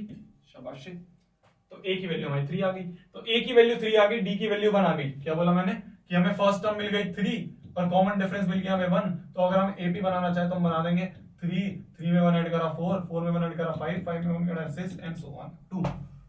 चलते जा जितना भी आप आगे बढ़ाना चाहते हो बढ़ाते रहो। 1000 10,000 करोड़ 1 करोड़ 10 करोड़ 20 करोड़ जितने भी आपके मन में हाईएस्ट फिगर है बनाते जाओ, AP बन गई।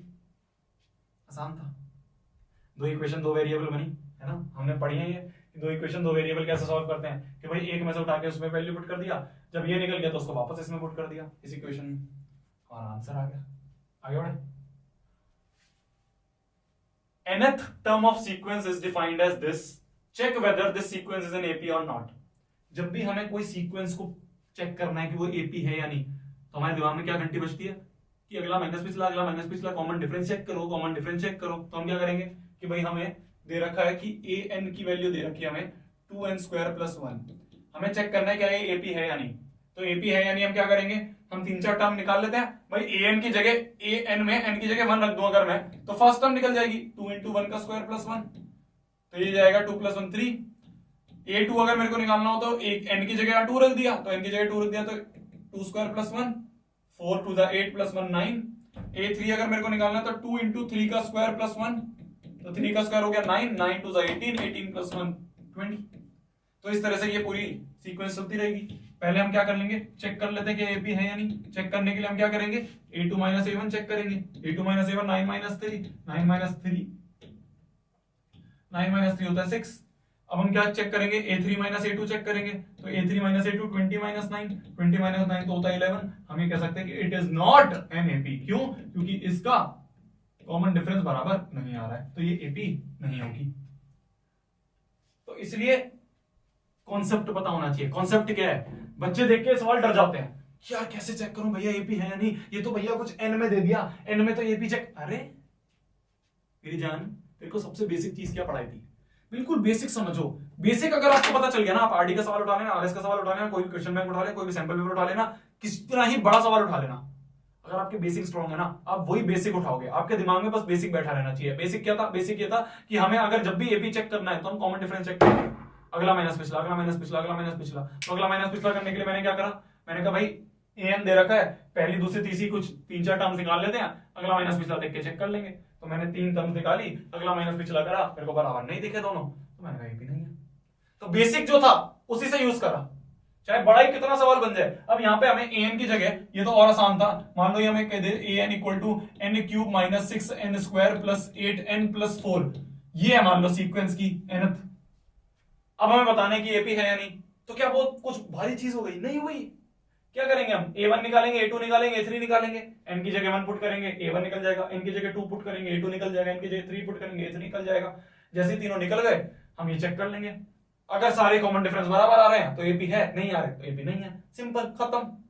तो कितना ही बड़ा दे दे, डरना नहीं है। क्यों? क्योंकि हमारे बेसिक स्ट्रॉन्ग है, हमारे कॉन्सेप्ट स्ट्रॉन्ग है। ठीक है, आगे बढ़ते हैं। चलो, अरे आगे बढ़ जा। हाँ जी, check whether 301 is a term of the list of number this या नहीं।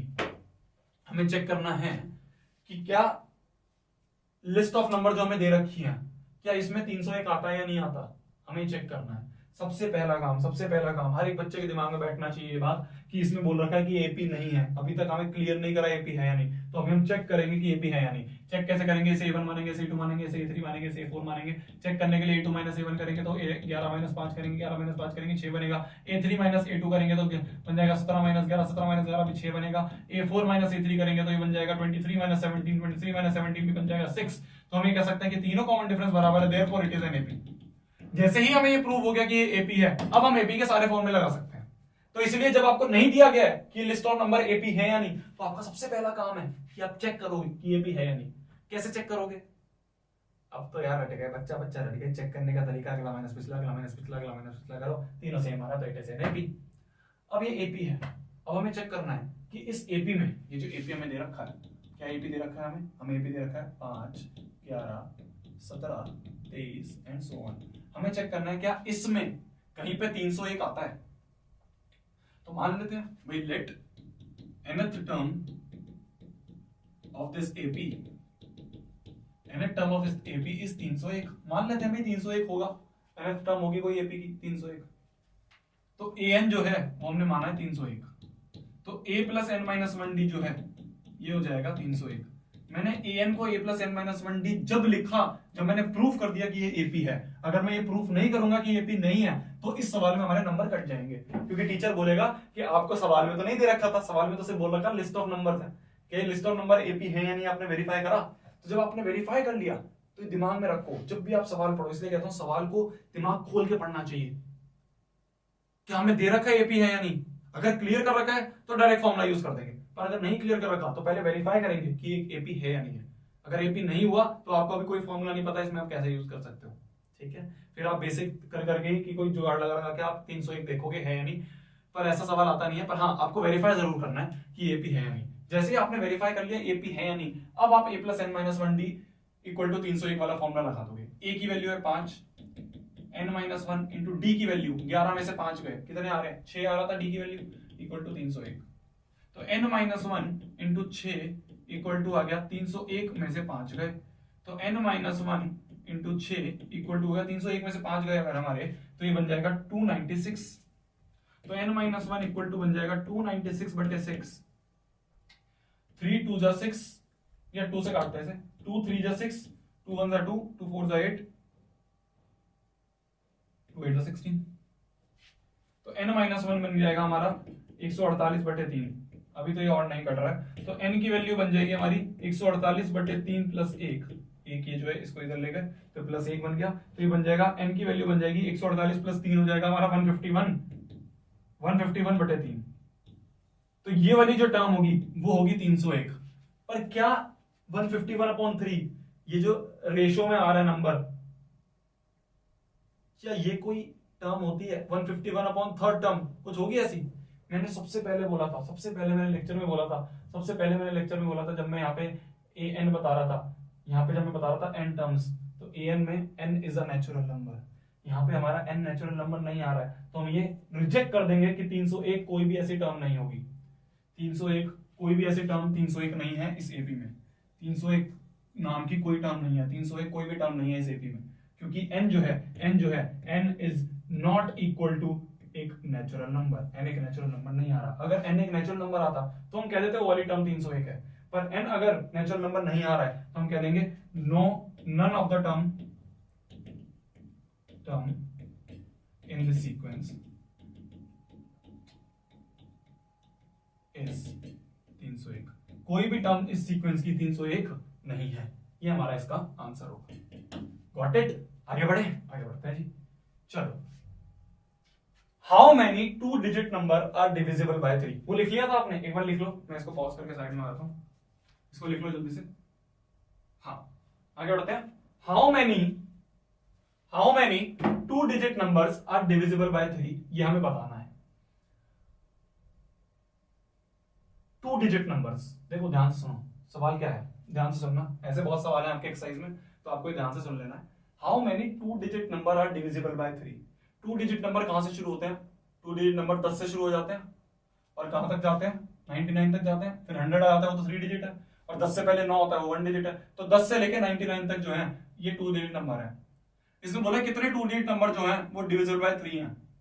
क्या 10 डिविजिबल बाय 3 है? नहीं। वही 3 की टेबल में 10 आता है? नहीं आता। 3 की टेबल में क्या आता है? पहला 2 डिजिट नंबर जो 3 की टेबल में आता है होता है 12। 3 1 3, 3 2 6, 3 3 9, 3 4 12।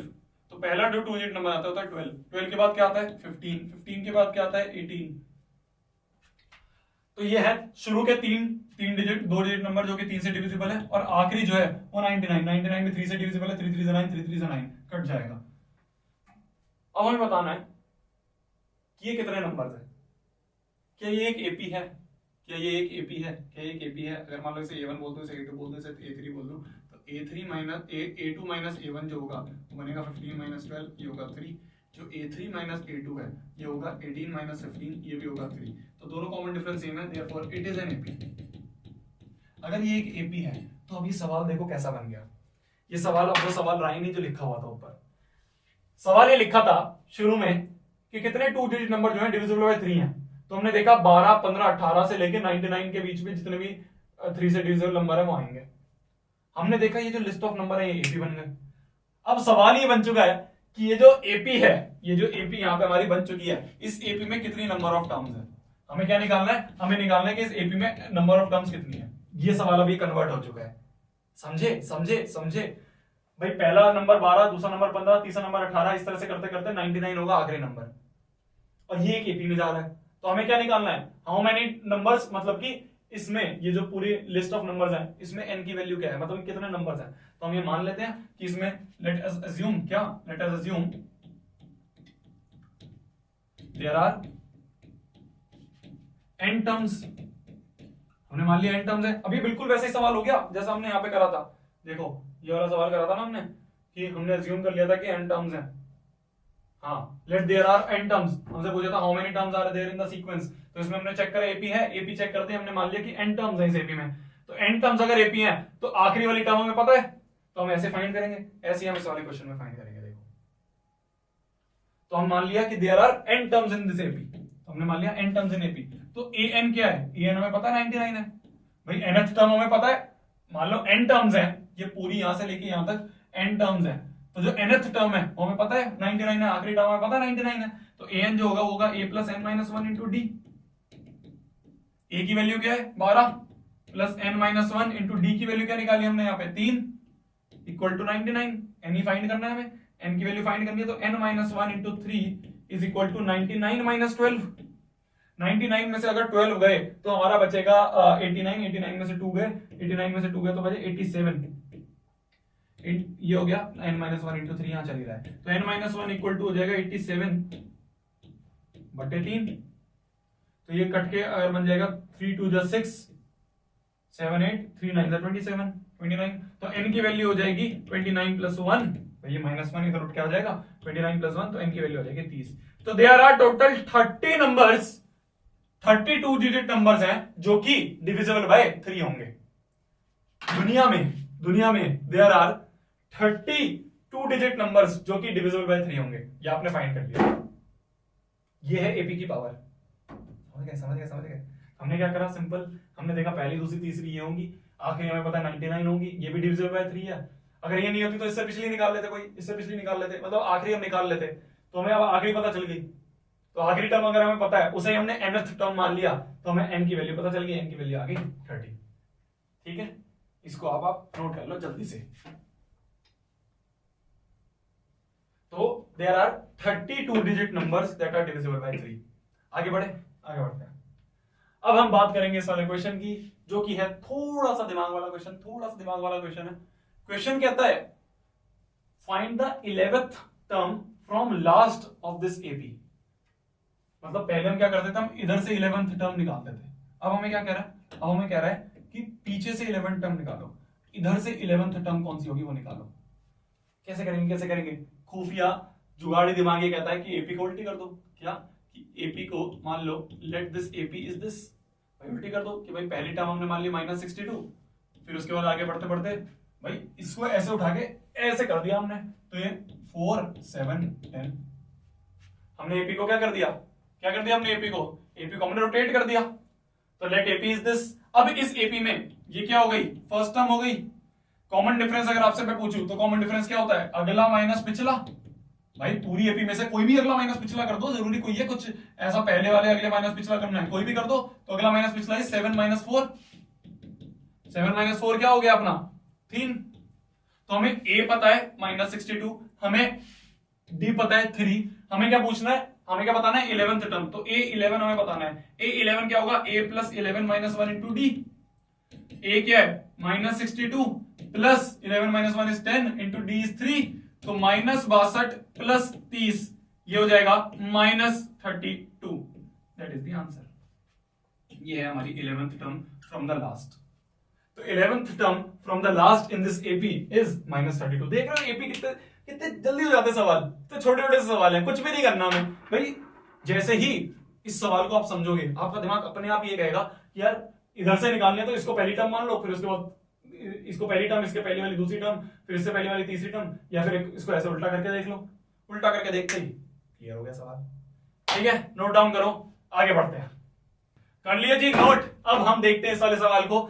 ये कह रहा है कि 5th term of AP is 31। इस तरह के सवाल ना काफी ज्यादा रिपीट हुए हैं सीबीएसई के प्रीवियस ईयर्स में, तो जिसमें इस तरह से लिखा होता है कि इट इज 140 मोर देन, इस तरह से काफी आते हैं, तो ध्यान से देख लेना, कुछ बड़ा चीज नहीं है, पर हाँ पता नहीं सीबीएसई को कुछ ज्यादा ही प्यार है इस तरह के सवाल से। पहला बोला है कि 5th term of AP is 31, क्या कि a5 is 31, 25th term is 140 more than 5th term, मतलब कि a25 जो है वो 140 मोर देन a5 है, 140 मोर देन 5th टर्म। तो जिस तरह से लिखा है बस उसको हमें मैथ्स में लिखना है, इंग्लिश को मैथ्स में कन्वर्ट करना है, इंग्लिश को मैथ्स में कन्वर्ट करना है, ये है बस इस सवाल में। तो a5 = 31 है, तो a5 यहां पे रख देते हैं अपन कि a25 हो जाएगा 140 + 31, तो 140 + 31 हो जाएगा, a25 बन जाएगा 140 + 31 हो जाएगा आपका 1 4 5 6 7 171। तो a5 की वैल्यू हम लिख सकते हैं a + 5 - 1d, मतलब a + 4d = 31 हमें दे रखा है, शाबाश से पहली इक्वेशन। और a + 24d जो है a + 25 - 1d, a + 24d हमें दे रखा है 171, तो ये बन गया हमारी सेकंड इक्वेशन।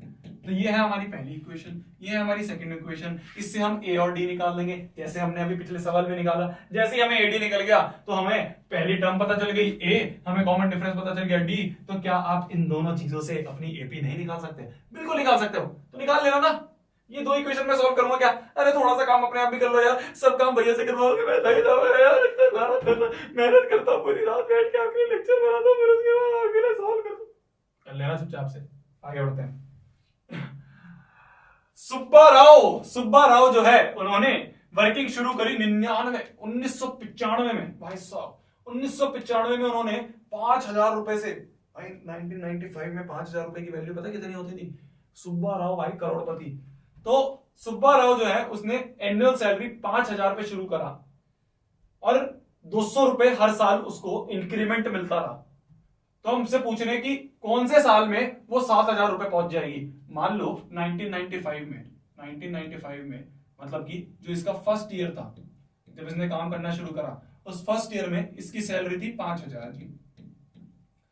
सेकेंड ईयर में कितनी हो जाएगी? सेकेंड ईयर में हो जाएगी 5,000 में 200 ऐड कर देंगे तो 5,200। थर्ड ईयर में कितनी हो जाएगी? भाई इसमें हमने 200 ऐड करा तो इतनी मिल गई। इसमें बोला अगले साल में और 200 ऐड कर देना, इसमें तो 2 से ऐड कर देंगे 5,400। इस तरह से करते करते हमसे पूछा है कि कौन सा ऐसा साल होगा जिसमें इसकी सैलरी 7,000 होगी। कौन सा ऐसा साल होगा? तो हम मान लेते हैं nth ईयर होगा। भाई फर्स्ट ईयर ये, सेकंड ईयर ये, तो nth ईयर जो होगा 1995 से nth ईयर जो होगा उसमें उसकी सैलरी 7,000 हो जाएगी। तो हमें बोल दिया कि एन जो है वो 7,000 है। भाई ये एपी है, clearly 200 same common difference add हो रहा है, तो a + n - 1 × d जो होगा ये 7,000 होगा। a क्या है हमारा 5,000 प्लस n - 1, n क्या है हमारा, कोई हमें निकालना है जी। भाई n तो निकालना है, हमने मान लिया ना कि nth ईयर में जाके उसकी 7,000 हो जाएगी। तो n - 1 d के 200 = 7,000। शाबाश। तो 5,000 में से 7,000 गए, ये उधर जाएगा, 7,000 में से 5,000 गए तो ये बन जाएगा हमारा 2,000। यहां है हमारा n - 1 × 200, तो इससे 2 0 से 2 0 गए, 2 10 = 20, तो n की वैल्यू हो जाएगी 11। भाई +1 उधर जाएगा, तो n की वैल्यू 11। मतलब कि उसकी जॉब से 11वें साल में जाके, जब उसने 1995 में शुरू करी, 1995 अगर फर्स्ट ईयर है तो इसके बाद 11 साल बाद जाके वो 7,000 रुपए साल के कमा रही होगी। ठीक है, ये इसकी, अच्छा ये साल के 7,000 रुपए है, फिर तो थोड़ा कम है। मैंने सोचा महीने के 5,000 रुपए कमा रही थी। अरे यार गरीब ही रहेगी। मजाक कर रहा है, मैं सोचा महीने में 5,000 रुपए कमा रही है, तो साल में 5,000 रुपए कमा रही है, तो उतने तो नॉर्मल था उस समय। ठीक है, तो यार डैंक नहीं होना होता। तो ठीक है, तो 1995 अगर पहला साल था, तो 1995 से 11 साल बाद ये 7,000 रुपए कमाएंगे। तो 1995 से 11 साल बाद मतलब कि 2006 में जाके सुब्बा राव जी साल के 7,000 रुपीज कमा रही होंगी। ठीक है, सुब्बा राव जी साल के 7,000 रुपए कमा रही होंगी 2006 में जाके। ये हमारा सवाल था, कुछ बड़ी चीज नहीं थी, सिंपल था। पर हमें देखा कि भाई एपी बन रही है, एपी में हमसे पूछ लिया। बिल्कुल देखो, या तो हमें डायरेक्ट नंबर्स दे देंगे, लिस्ट ऑफ नंबर्स, या फिर हमें ऐसे वर्ड प्रॉब्लम देंगे, उससे हमें लिस्ट ऑफ नंबर निकालना है। फिर उसके बाद जैसे हम पिछले वाले क्वेश्चन सॉल्व करते हैं वैसे सॉल्व करना है। पिछले हमने बहुत क्वेश्चन सॉल्व कर लिए जिसमें हम लास्ट टर्म nth टर्म मान लेते हैं और फिर n की वैल्यू निकाल लेते हैं। तो n की वैल्यू निकाली, फिर हमने कहा कि भाई इसको पहला साल माना था हमने 1995 को, तो इससे 11 साल बाद, मतलब कि 1995 से 11 साल जोड़ दिए तो 2006 में जाके सुब्बा राव मैडम 7,000 रुपए साल का कमा रही होंगी। शाबाश। आगे बढ़े। आगे अब आता है हमारा topic sum of n terms of an AP. ये क्या कहता है? Sum of n terms of an AP ये कहता है कि भाई तुम्हारा जो एपी बन रहा है इसमें जितनी टर्म्स हैं आपकी, इनका ऐड करके बताओ। तो मान लो एक एपी हमारी लिख रखी है 3, 5, 7, 9, 13, 11, 13, 15। तो हमसे सम पूछा है, मतलब कि हमसे पूछा 3 + 5 + 7 + 9 + 11 + 13 + 15। क्या आप ये निकाल सकते हो? आप कहोगे भैया बड़ी बात, ऐड करना है, बचपन में दूसरी तीसरी क्लास में सीख लिया था, तो निकाल देंगे। मैंने कहा बहुत बढ़िया।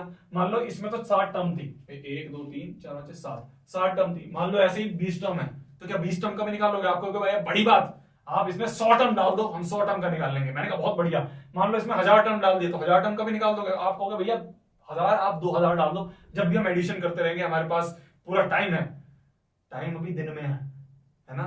एग्जाम में 3 घंटे का, 3 घंटे में आपको 30 सवाल करने होते हैं। तो एक सवाल में अगर आपको बोल दिया 2000 टर्म का सम निकालो, तो पूरे 3 घंटे से भी निकल जाएंगे। ऐसा नहीं करना हमें। तो इसलिए दुनिया वालों ने कहा भैया एपी के अगर आपको सम निकालने हैं, सम ऑफ n टर्म्स आपको निकालनी है, sum of 5 term, 6 term, 7 term, कोई भी आपको n टर्म्स का सम निकालना है, तो उसके लिए आप एक बहुत प्यारा सा फॉर्मूला यूज कर लेना कि Sn जो होता है वो होता है n/2 × 2a + n-1 × d। ये फॉर्मूला है जिससे आप सम ऑफ जितनी भी टर्म्स आप चाहते हो शुरू से, स्टार्टिंग से, सम ऑफ फर्स्ट n टर्म्स की बात हो रही है यहाँ पे कि भाई पहले से n टर्म्स जो है, पहले से फर्स्ट n टर्म्स, स्टार्टिंग से, शुरुआत से जो n टर्म्स हैं, तो हमसे मान लो इसकी शुरू की 7 टर्म्स का हमें सम था निकालना था, 1 2 3 4 5 6 7। तो हमें शुरू की 7 टर्म्स का सम निकालना था, तो इक्वल टू 7/2, n की वैल्यू 7 है, इंटू 2 × a क्या है 3 प्लस n-1 मतलब 7 - 1 इंटू d क्या है 5 - 3 हो गया 2। तो ये हम निकाल सकते हैं कैसे? 7/2 इंटू 2a मतलब 3 2 6 प्लस 6 दूनी 12, तो ये हो जाएगा 7/2 इंटू 18, तो ये बन जाएगा 2 9 18, 7 9 63। तो ये जो सम होगा, ये जो सम यहाँ पे हम अपना ऐड कर करके आप निकालते, वो हमने फॉर्मूले से निकाल दिया डायरेक्ट। तो ये फॉर्मूला काफी इंपॉर्टेंट फॉर्मूला है, sum of first n terms of an AP. First क्यों? क्योंकि कहीं अगर आपसे बोलते कि 2 छोड़ दो और यहां से निकालो, तो आप ये फॉर्मूला नहीं यूज कर सकते। ये है शुरुआत से, एपी की पहली टर्म से जितने भी आपको n टर्म्स तक का सम निकालना है, आपको शुरू के 4 का निकालना है, पूरे का निकालना है, शुरू के 2 का निकालना है, सब आप यूज कर सकते हो इस फॉर्मूले में। तो ये फॉर्मूला क्या है? आंखें बंद करो, Sn = n/2 × 2a + n-1 × d। ठीक है, इसका एक और वर्जन बनाया दुनिया वालों ने। उन्होंने कहा यार ऐसा करो, इसको जो 2a है इसको a + a लिख दो। क्या कि 2a को a + a लिख देंगे तो ये बन जाएगा n/2 × a + n-1 × d। ये थोड़ा सा देखा देखा सा फॉर्मूला लग रहा है। a + n-1 d क्या है? ये तो Sn है, ये तो an है, a + an हो गया। an की क्या फॉर्मूला होता था? an का फॉर्मूला होता था a + n-1 d। तो अगर आपको पहली, क्या बोला मैंने, अगर आपको फर्स्ट टर्म और nth टर्म पता है, फर्स्ट टर्म और आपको nth टर्म पता है, तो आप डायरेक्ट ये वाला फॉर्मूले का स्किप करके ये वाला फॉर्मूला यूज कर सकते हो। जैसे कि अगर हमें इसकी 7 टर्म का सम चाहिए था, तो हम क्या करते, S7 ले लेते, 7/2 इंटू a क्या है पहली term plus 7th term, 7 term है 15, तो ये बन जाएगा 7/2 इंटू 3 + 15 हो गया 18, तो 2 9 18, 7 9 63। यहाँ भी 63 आ रहा है, यहाँ भी 63 आया था। तो दो फॉर्मूले अभी हमने देखे, यही दो फॉर्मूले हैं जो आपको याद करने हैं। एक और फॉर्मूला है जो एल से यूज होता है कि भाई लास्ट टर्म आपको दे रखी है तो इसमें ए एन की जगह एल लिख दो, ये याद रखो, उससे कंफ्यूजन काफी होती है बच्चों को। ये दो फॉर्मूले जो आपको याद रखना है, क्या, sum of n terms of an AP is equal to n by two into two a plus N minus one into d. अगर आपको पहली और आखिरी टर्म पता है, पहली और nth टर्म आपको पता है, भाई जो भी आपको nth टर्म का सम निकालना है, तो पहली और nth टर्म आपको पता है, तो आप क्या करोगे, फर्स्ट टर्म और nth टर्म पता है तो आप क्या करोगे, n by two into A plus A N, ये फॉर्मूला यूज कर लोगे, सिंपल, क्लियर है। अभी इसके ऊपर सवाल करेंगे, आप समझ जाओगे। एक और चीज जो आपको समझनी है, आपके एनसीईआरटी में नोट की तरह लिख रखा है, जैसे अभी जो ऊपर हमने फॉर्मूला, अभी जो हमने ऊपर एपी ली, वो एपी ली हमने 2 3 2 5, ये लिया ना हमने, नहीं 3 5 7 9, इस तरह से करके। तो मान लो आपको निकालना है, ये 4 है, ये A1 है, ये A2 है, ये A3 है, ये A4 है। अगर आपको A4 में पूछ लूं तो A4 को क्या मैं लिख सकता हूं, यहां तक का सम माइनस यहां तक का सम, कि S4 माइनस S3 लिख सकता हूं। भाई यहां तक के सम में से यहां तक का सम निकाल दे तो ये A4 निकल जाएगा। अगर मैं आपसे कहूं A3 निकालना है तो A3 निकालने के लिए आप क्या करोगे, यहां तक के सम में से पिछले वाले तक का सम हटा देंगे, कि S3 माइनस S2 कर देंगे। तो ऐसे अगर आपको कोई AN निकालना है तो आप क्या करोगे, SN में से SN माइनस 1 तक का सम माइनस कर दोगे। ये भी एक फॉर्मूला है, कम काम आता है बट हाँ आपको पता होना चाहिए कि ये फॉर्मूला भी है एक, ठीक है।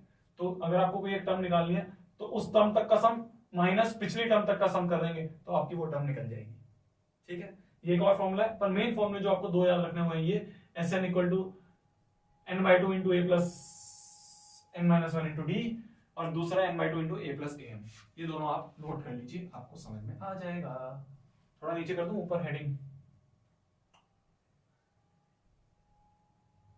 हाँ। तो ये है आपका sum of n terms of an AP का फॉर्मूला, जो आप लिख सकते हो। नीचे करेंगे तो आपका एक मैंने नोट लिखवाया है जो आपके एनसीईआरटी में नोट करके लिखा हुआ है, तो आप वो नोट करके यहाँ पे से लिख सकते हो नोट। ये एक नोट है कि अगर आपको कोई भी एक टर्म निकालनी है तो वहां तक का सम माइनस पिछले तक का सम कर दो तो वो टर्म आपकी निकल जाएगी। क्लियर है, कोई भारी चीज नहीं पढ़ी हमने, आसानी चीज पढ़ी है। चलो सवाल पे आ जाते हैं, कोई बड़ी चीज नहीं पढ़ी। Find the sum of first 22 terms of this. क्या ये एक एपी है, चेक करें, अभी नहीं बोला ना एपी है, तो पहले चेक कर लेते हैं। क्या कि पहले हम कर लेंगे a2 माइनस a1 कर लें, तो a2 minus a1 3 minus 8, 3 minus 8 हो गया आपका माइनस 5। क्या हम a3 माइनस a2 करके देखें, a3 minus a2 minus 2 minus 3 equal to minus 5, बहुत बढ़िया, इट इज एन एपी, हमने वेरीफाई कर लिया। अब हमें सम निकालना है फर्स्ट 22 टर्म का, तो S22 जो होगा वो होगा 22/2 into 2a plus n minus 1 into D क्या है माइनस 5, ये हमें निकालना है। भाई n by two into 2a plus n minus 1 into D, तो n बाई टू हो गया आपका 11 इंटू 8 दूनी 16 प्लस 22 माइनस 1 21 इंटू माइनस 5, तो ये हो गया 11 इंटू 16 माइनस 21 इंटू 5 हो गया आपका 5, और 5 टू 10 तो माइनस 105, तो ये बन जाएगा आपका 11 इंटू 16 माइनस 105। अगर 105 में से हमने 16 हटा दिए तो हमारा बच जाएगा 89 माइनस 89।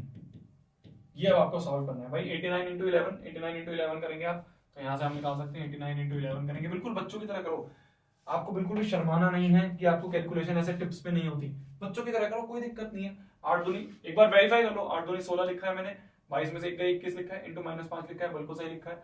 22/2 के होते हैं 11, भाई 2 1 2 इंटू 8 दूनी 16 प्लस 21 इंटू माइनस 5, 21 इंटू 5 हमें करना था, तो 21 इंटू 5 नहीं आता, साइड में कर लो, 5 1 5 5 2 10 105, तो 105 लिख दिया, माइनस बाहर आ गया तो माइनस 105। 16 में से 105 गए, मतलब कि 105 में से हमें 16 माइनस करना है, तो यहाँ पे कैरी होगा तो यहाँ पे बन जाएगा 105 में से 16 गए, यहाँ पे बन जाएगा आपका 15 में से 6 गए आपके बने 9, यहाँ पे 1 होगा तो 1 में से 1 गए आपके, यहाँ पे ये 9 बन जाएगा, 9 में से बन गए 8, तो ये 89 बन गया।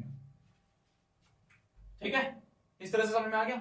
तो बिल्कुल भी शर्माना नहीं है। बच्चे क्या करते हैं ना, कई बार शर्माते हैं कि भैया यार ऐसे बच्चों की तरह कैलकुलेशन करूंगा क्या। मैं भी करता हूँ कई बार बच्चों की तरह कैलकुलेशन, ऐसे बिल्कुल बच्चों की तरह कैलकुलेशन करूंगा। अभी मैं 89 इंटू 11 करूंगा, बच्चों की तरह करूंगा। क्यों? क्योंकि सवाल का आंसर सही आना it is more important than अपनी ईगो कि यार मैं यार बच्चों की तरह सॉल्व कर रहा हूं। कौन देख रहा है? जब आप सवाल कर रहे होगे अपने एग्जाम में बैठ के, तो आपके आसपास कोई नहीं बैठा होगा, अकेले आप बैठे होगे। भाई उस चेयर टेबल पे बोर्ड के एग्जाम में आप अकेले बैठे हुए तो किसी को क्या पता चल रहा है आप कौन सी कैलकुलेशन कर रहे हो। आंसर परफेक्ट आ रहा है, उससे आपको फुल नंबर मिल रहे हैं। It is more important than कि हमें यह है कि हम हवा में कैलकुलेशन करें और गलत कर दें। हवा में कैलकुलेशन करके गलत करना और 0 नंबर लाना, उससे तो बहुत अच्छा है कि यार बच्चों की तरह कैलकुलेशन कर लो और पूरे नंबर ले आओ। तो बच्चों की तरह कैलकुलेशन कर लो, क्या जा रहा है 89 इंटू 11, 89 इंटू 11 करें तो यहाँ पे 1 9 9 1 8 8 इंटू 1, ये 89 89, तो ये 9 बन गया। 9 दूनी 9 टू 18 होते हैं, बट हम यहाँ पे 17 लेंगे क्योंकि ये हो गया, और ये 979 इज द आंसर। इस तरह से करना है, बच्चों की तरह करना है, बिल्कुल ठीक है। If nth term of an AP is 2n + 1, हमें बोल दिया कि nth टर्म ऑफ एपी जो है an जो है वो हमें दे रखा है 2n + 1। Find sum of first n terms of इस एपी, हमें बताना है कि सम ऑफ n टर्म्स क्या होगी। तो भाई देखो, जब भी हमें सम ऑफ n टर्म्स में अगर हमें an पता होता है तो हम फॉर्मूला यूज करते हैं n/2 into a + an। a क्या है, a मतलब पहली टर्म, तो इसमें पहली टर्म हम निकाल सकते हैं a1 करके, n की जगह 1 पुट करा तो 2 इंटू 1 + 1, तो ये हो गया 3। तो जो Sn होगा वो हो जाएगा n/2, हमें n टर्म से निकालना है, सम ऑफ n टर्म्स निकालना है, तो Sn रखेंगे n/2 इंटू 3 प्लस an क्या है 2n + 1, तो ये बन जाएगा n/2 इंटू 2n + 4। ऊपर से अगर मैं 2 कॉमन ले लूं बाहर तो ये बन जाएगा n/2 इंटू 2 कॉमन ले लिया इंटू n + 2, तो ये क्या, तो ये बन जाएगा nn + 2। तो ये हमारा आंसर होगा sum of first n terms of an AP. तो इसमें हमने क्या करा, हमें an दे रखा था, तो मैंने n/2 इंटू a + an वाला फॉर्मूला यूज कर लिया। क्लियर, आगे बढ़ते हैं, लिख लो इसको जल्दी से, आगे बढ़ते हैं। How many terms of the AP must be taken so that their sum is 78। इसमें कितनी टर्म्स लें हम जिससे कि सम जो हो वो 78 है। हमें क्या पूछा है, हमसे बोल लिया कि मान लो, हम एज्यूम करते थे, लेट अस अज्यूम कि वी टेक n टर्म्स, हमने मान लिया कि हमने n टर्म्स लिए हैं, ठीक है, n टर्म्स लिए टू मेक देयर सम, मतलब कि सम ऑफ n टर्म्स जो होगा अब वो 78 होगा। क्या हो गया, sum of n terms equal to 78 हो गया। इसने पूछा है, क्वेश्चन समझो, बिल्कुल वैसे ही है जैसे an इक्वल टू हम ले लेते थे ना, ऐसे हम Sn इक्वल टू 78 ले रहे हैं। क्यों, क्योंकि इसने बोला how many terms must be taken so that उसका सम 78 हो, तो मैंने बोल दिया कि n टर्म्स हमने ले लिए, तो n टर्म्स अगर हमने ले लिए तो उसका सम जो होगा 78 होगा, मतलब sum of n terms equal to 78 होगा, मतलब कि n/2 into 2a plus n-1 into d equal to 78 होगा। तो n/2 कितना हो गया आपका, वही हमें निकालना है, n ही तो वैल्यू निकालनी है। 2 इंटू a क्या है 24 प्लस n-1 इंटू d क्या है हमारा 21 में से 24 गए -3 इक्वल टू 78। ये 2 को उधर ले जाएंगे हम, तो ये बन जाएगा n इंटू 24 इंटू 2 हो गया 48 प्लस -3 इंटू n-1 इंटू यहां पे बन जाएगा 78 इंटू 2, ये 2 में उठा के यहां लिखा 78 इंटू 2 यहां पे बन जाएगा।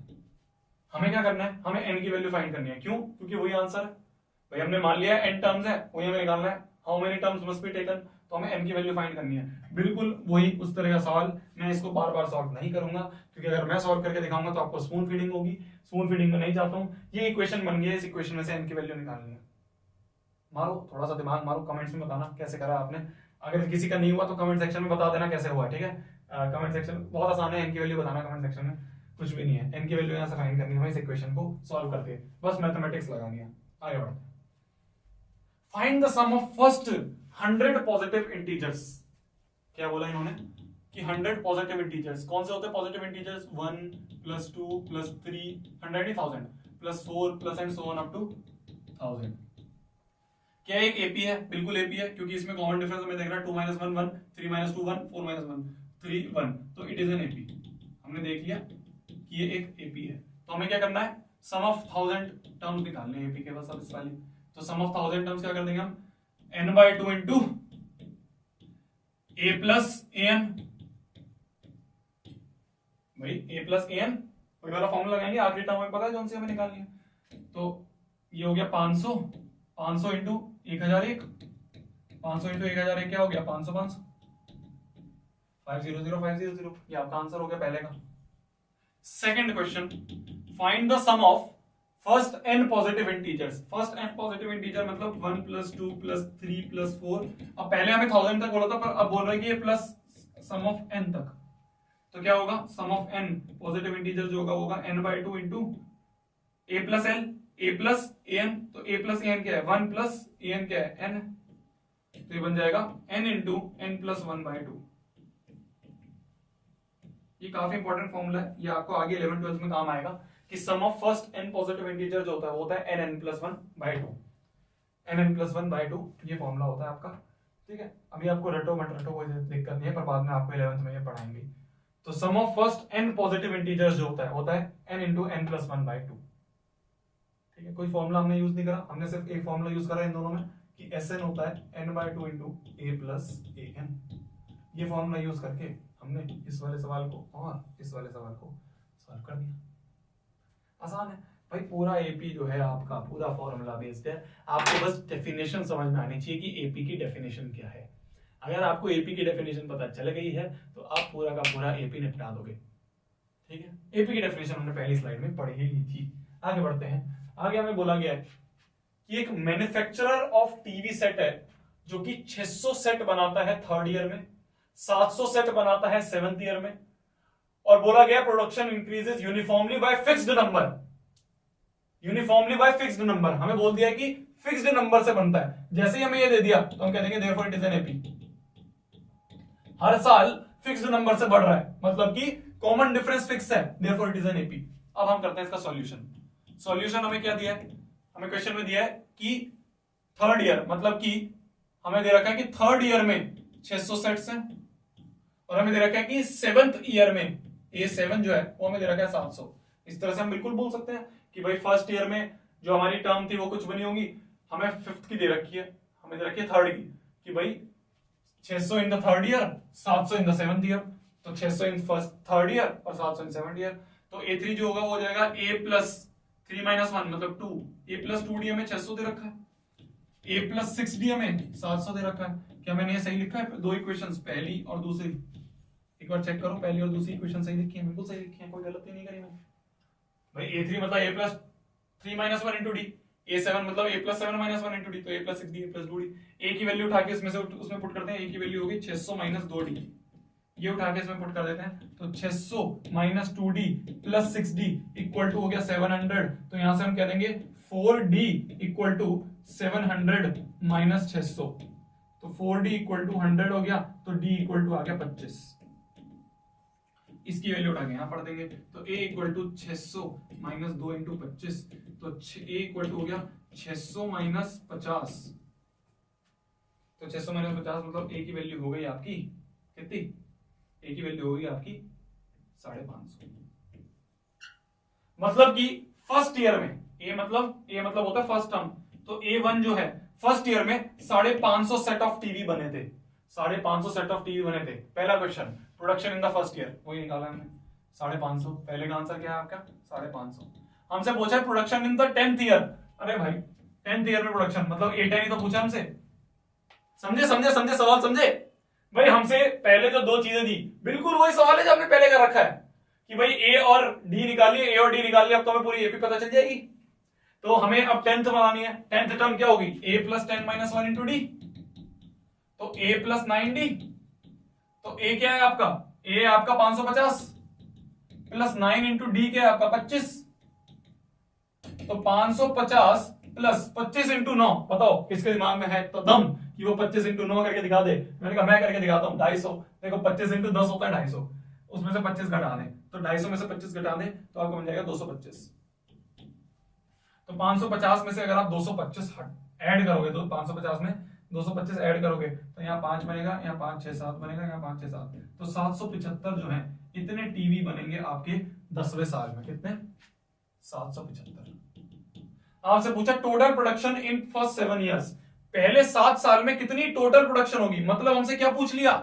हमसे पूछ लिया कि सम ऑफ 7 टर्म्स, पहले 7 साल में कितने प्रोडक्शन। भाई पहले साल में 550 बनी है ना, फिर दूसरे साल में कुछ बनी होंगी, फिर दूसरे साल में कुछ बनी होंगी, इस तरह से करके 7th ईयर तक कितनी प्रोडक्शन होगी। तो हमसे S7 पूछ लिया, सबको ऐड करके पूछ लिया। तो S7 क्या होगा? 7/2 × 2A ए क्या है 550 प्लस यहाँ हमें 7 पता है, हमें A7 पता है, हमें A7 पता है गैस, A7 था 700, तो हम सीधा वो वाला फॉर्मूला यूज कर लेंगे कौन सा, n/2 into A plus A N.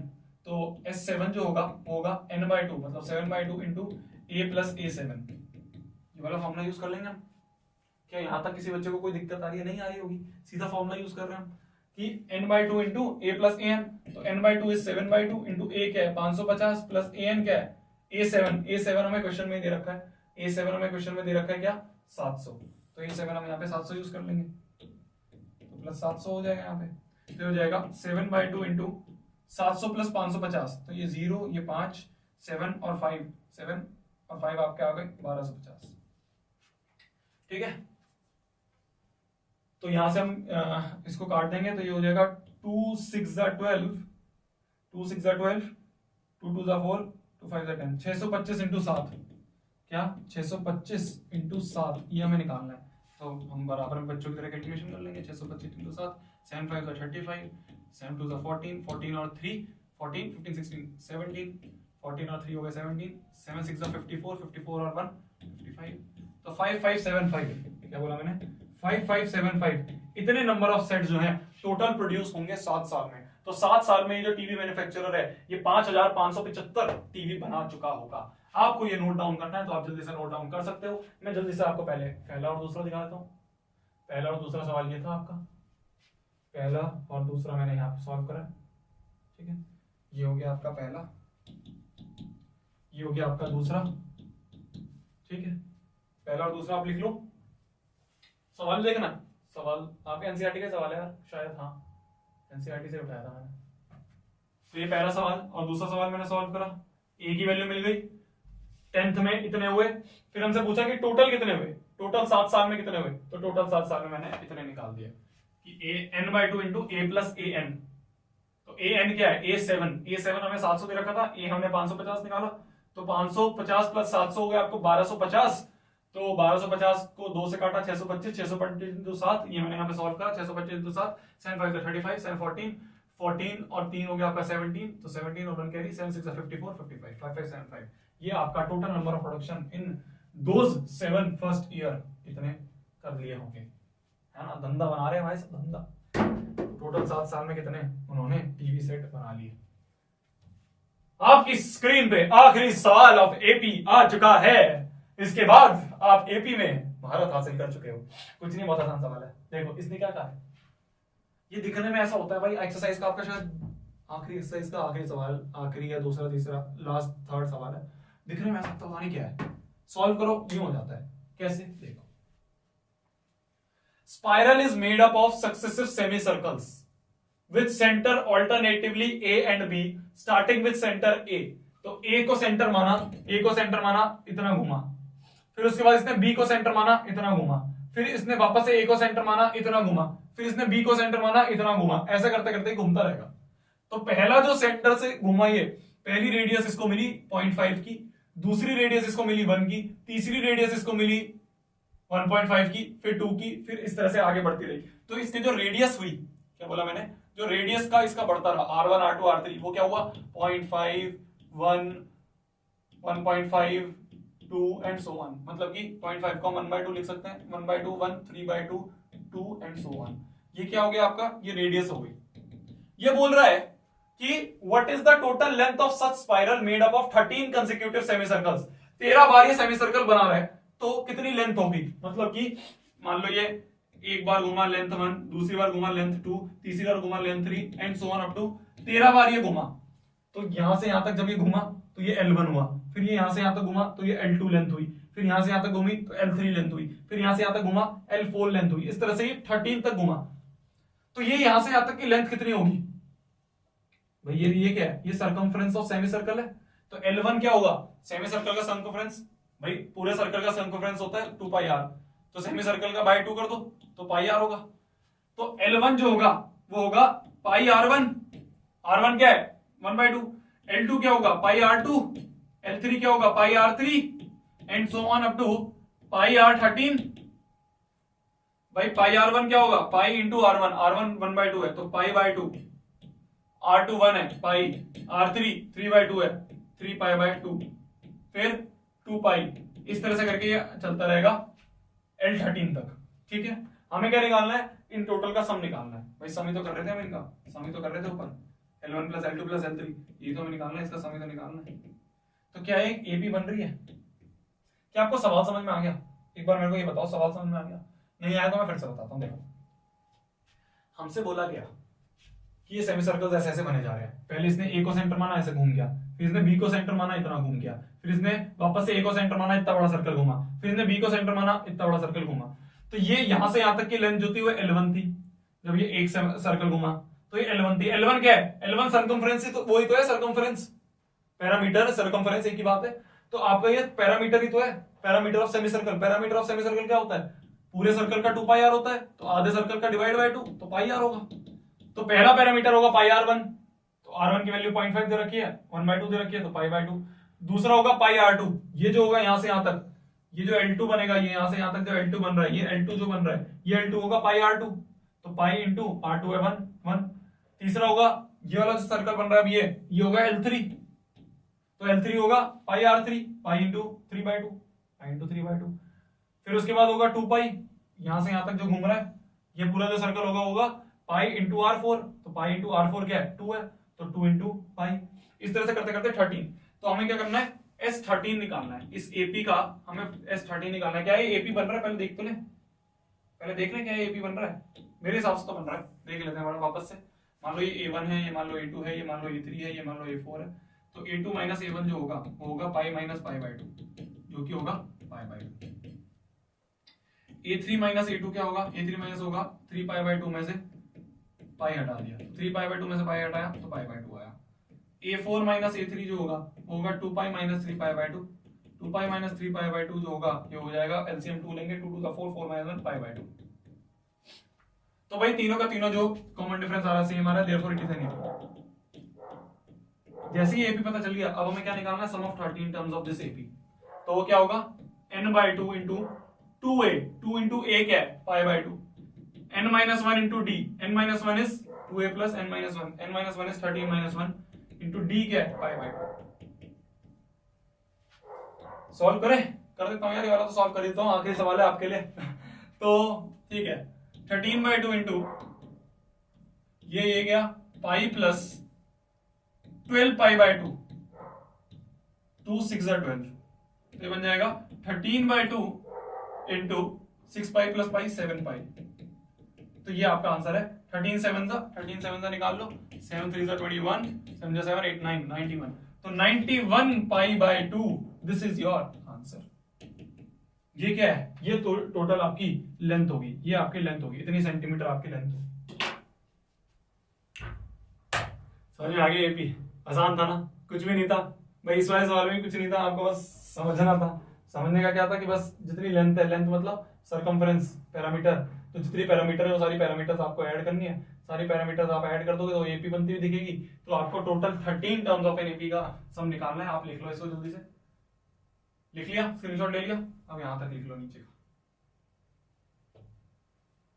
तो टोटल आपको 13 लेंथ का सम निकालना था, मतलब 13 सर्कमफ्रेंस ऑफ सेमी सर्कल का सम निकालना था। आपने निकाल दिया, आपका एपी खत्म हो गया। यहाँ पे जितने आपके क्वेश्चन थे वो सारे मैंने करवा दिए हैं। इसके बाद आपका काम क्या है? आपका काम है कि आप एनसीईआरटी उठाओ। मैक्सिमम क्वेश्चन जो है, मैक्सिमम कॉन्सेप्ट जो है मैंने करवा दिए हैं। कुछ मैंने आपके लिए छोड़े हैं, क्योंकि मैं सारे स्पून फीड करवा दूंगा तो आप क्या सीखोगे। तो इसलिए मैंने जितने भी इंपॉर्टेंट सवाल थे, जितने भी कॉन्सेप्चुअल सवाल थे, वो सारे उठा के एनसीईआरटी, आरडी के भी कुछ सवाल थे इसमें, आरएस के भी कुछ सवाल थे, वो सारे मैंने करवा दिए हैं। अब आपका काम है आप एनसीईआरटी उठाओ। एनसीईआरटी उठाने के बाद एक एक सवाल को खुद सॉल्व करो, उसका आंसर निकालो। नहीं आ रहा है, गूगल पे देख सकते हो, सब जगह तो फ्री में अवेलेबल है सारे सॉल्यूशन, वो आप देख सकते हो, आपको समझ में आ जाएगा। अगला चैप्टर कौन सा चाहिए नीचे कमेंट करके बताओ। आपके लिए शोभित भैया 24/7 हाजिर हैं। मिलते हैं अगली किसी वीडियो में। Bye, take care. इससे पहले मैंने ट्रिग्नोमेट्री का चैप्टर दे दिया है, उसको देख लेना। अगला कौन सा चाहिए मेरे को बताओ, 3-4 दिन में मैं लेके आता हूँ। बाय बाय, जाओ पढ़ लो, बाय बाय बाय। ये चैप्टर समझ में आ गया होगा, नहीं समझ में आया एक बार वापस से देख लो यार, कौन सा बड़ी बात होगी, कितना 1-1.5-2 घंटे का चैप्टर बना होगा बस। बाय, टेक केयर, जाओ पढ़ लो, बाय बाय बाय। तब तक के लिए वही पढ़ना है, फोड़ना है, कहर मचा देना है और आग लगा देनी है। बाय, ये बोलना भूल गया था मैं। बाय बाय बाय, जाओ पढ़ लो, बाय।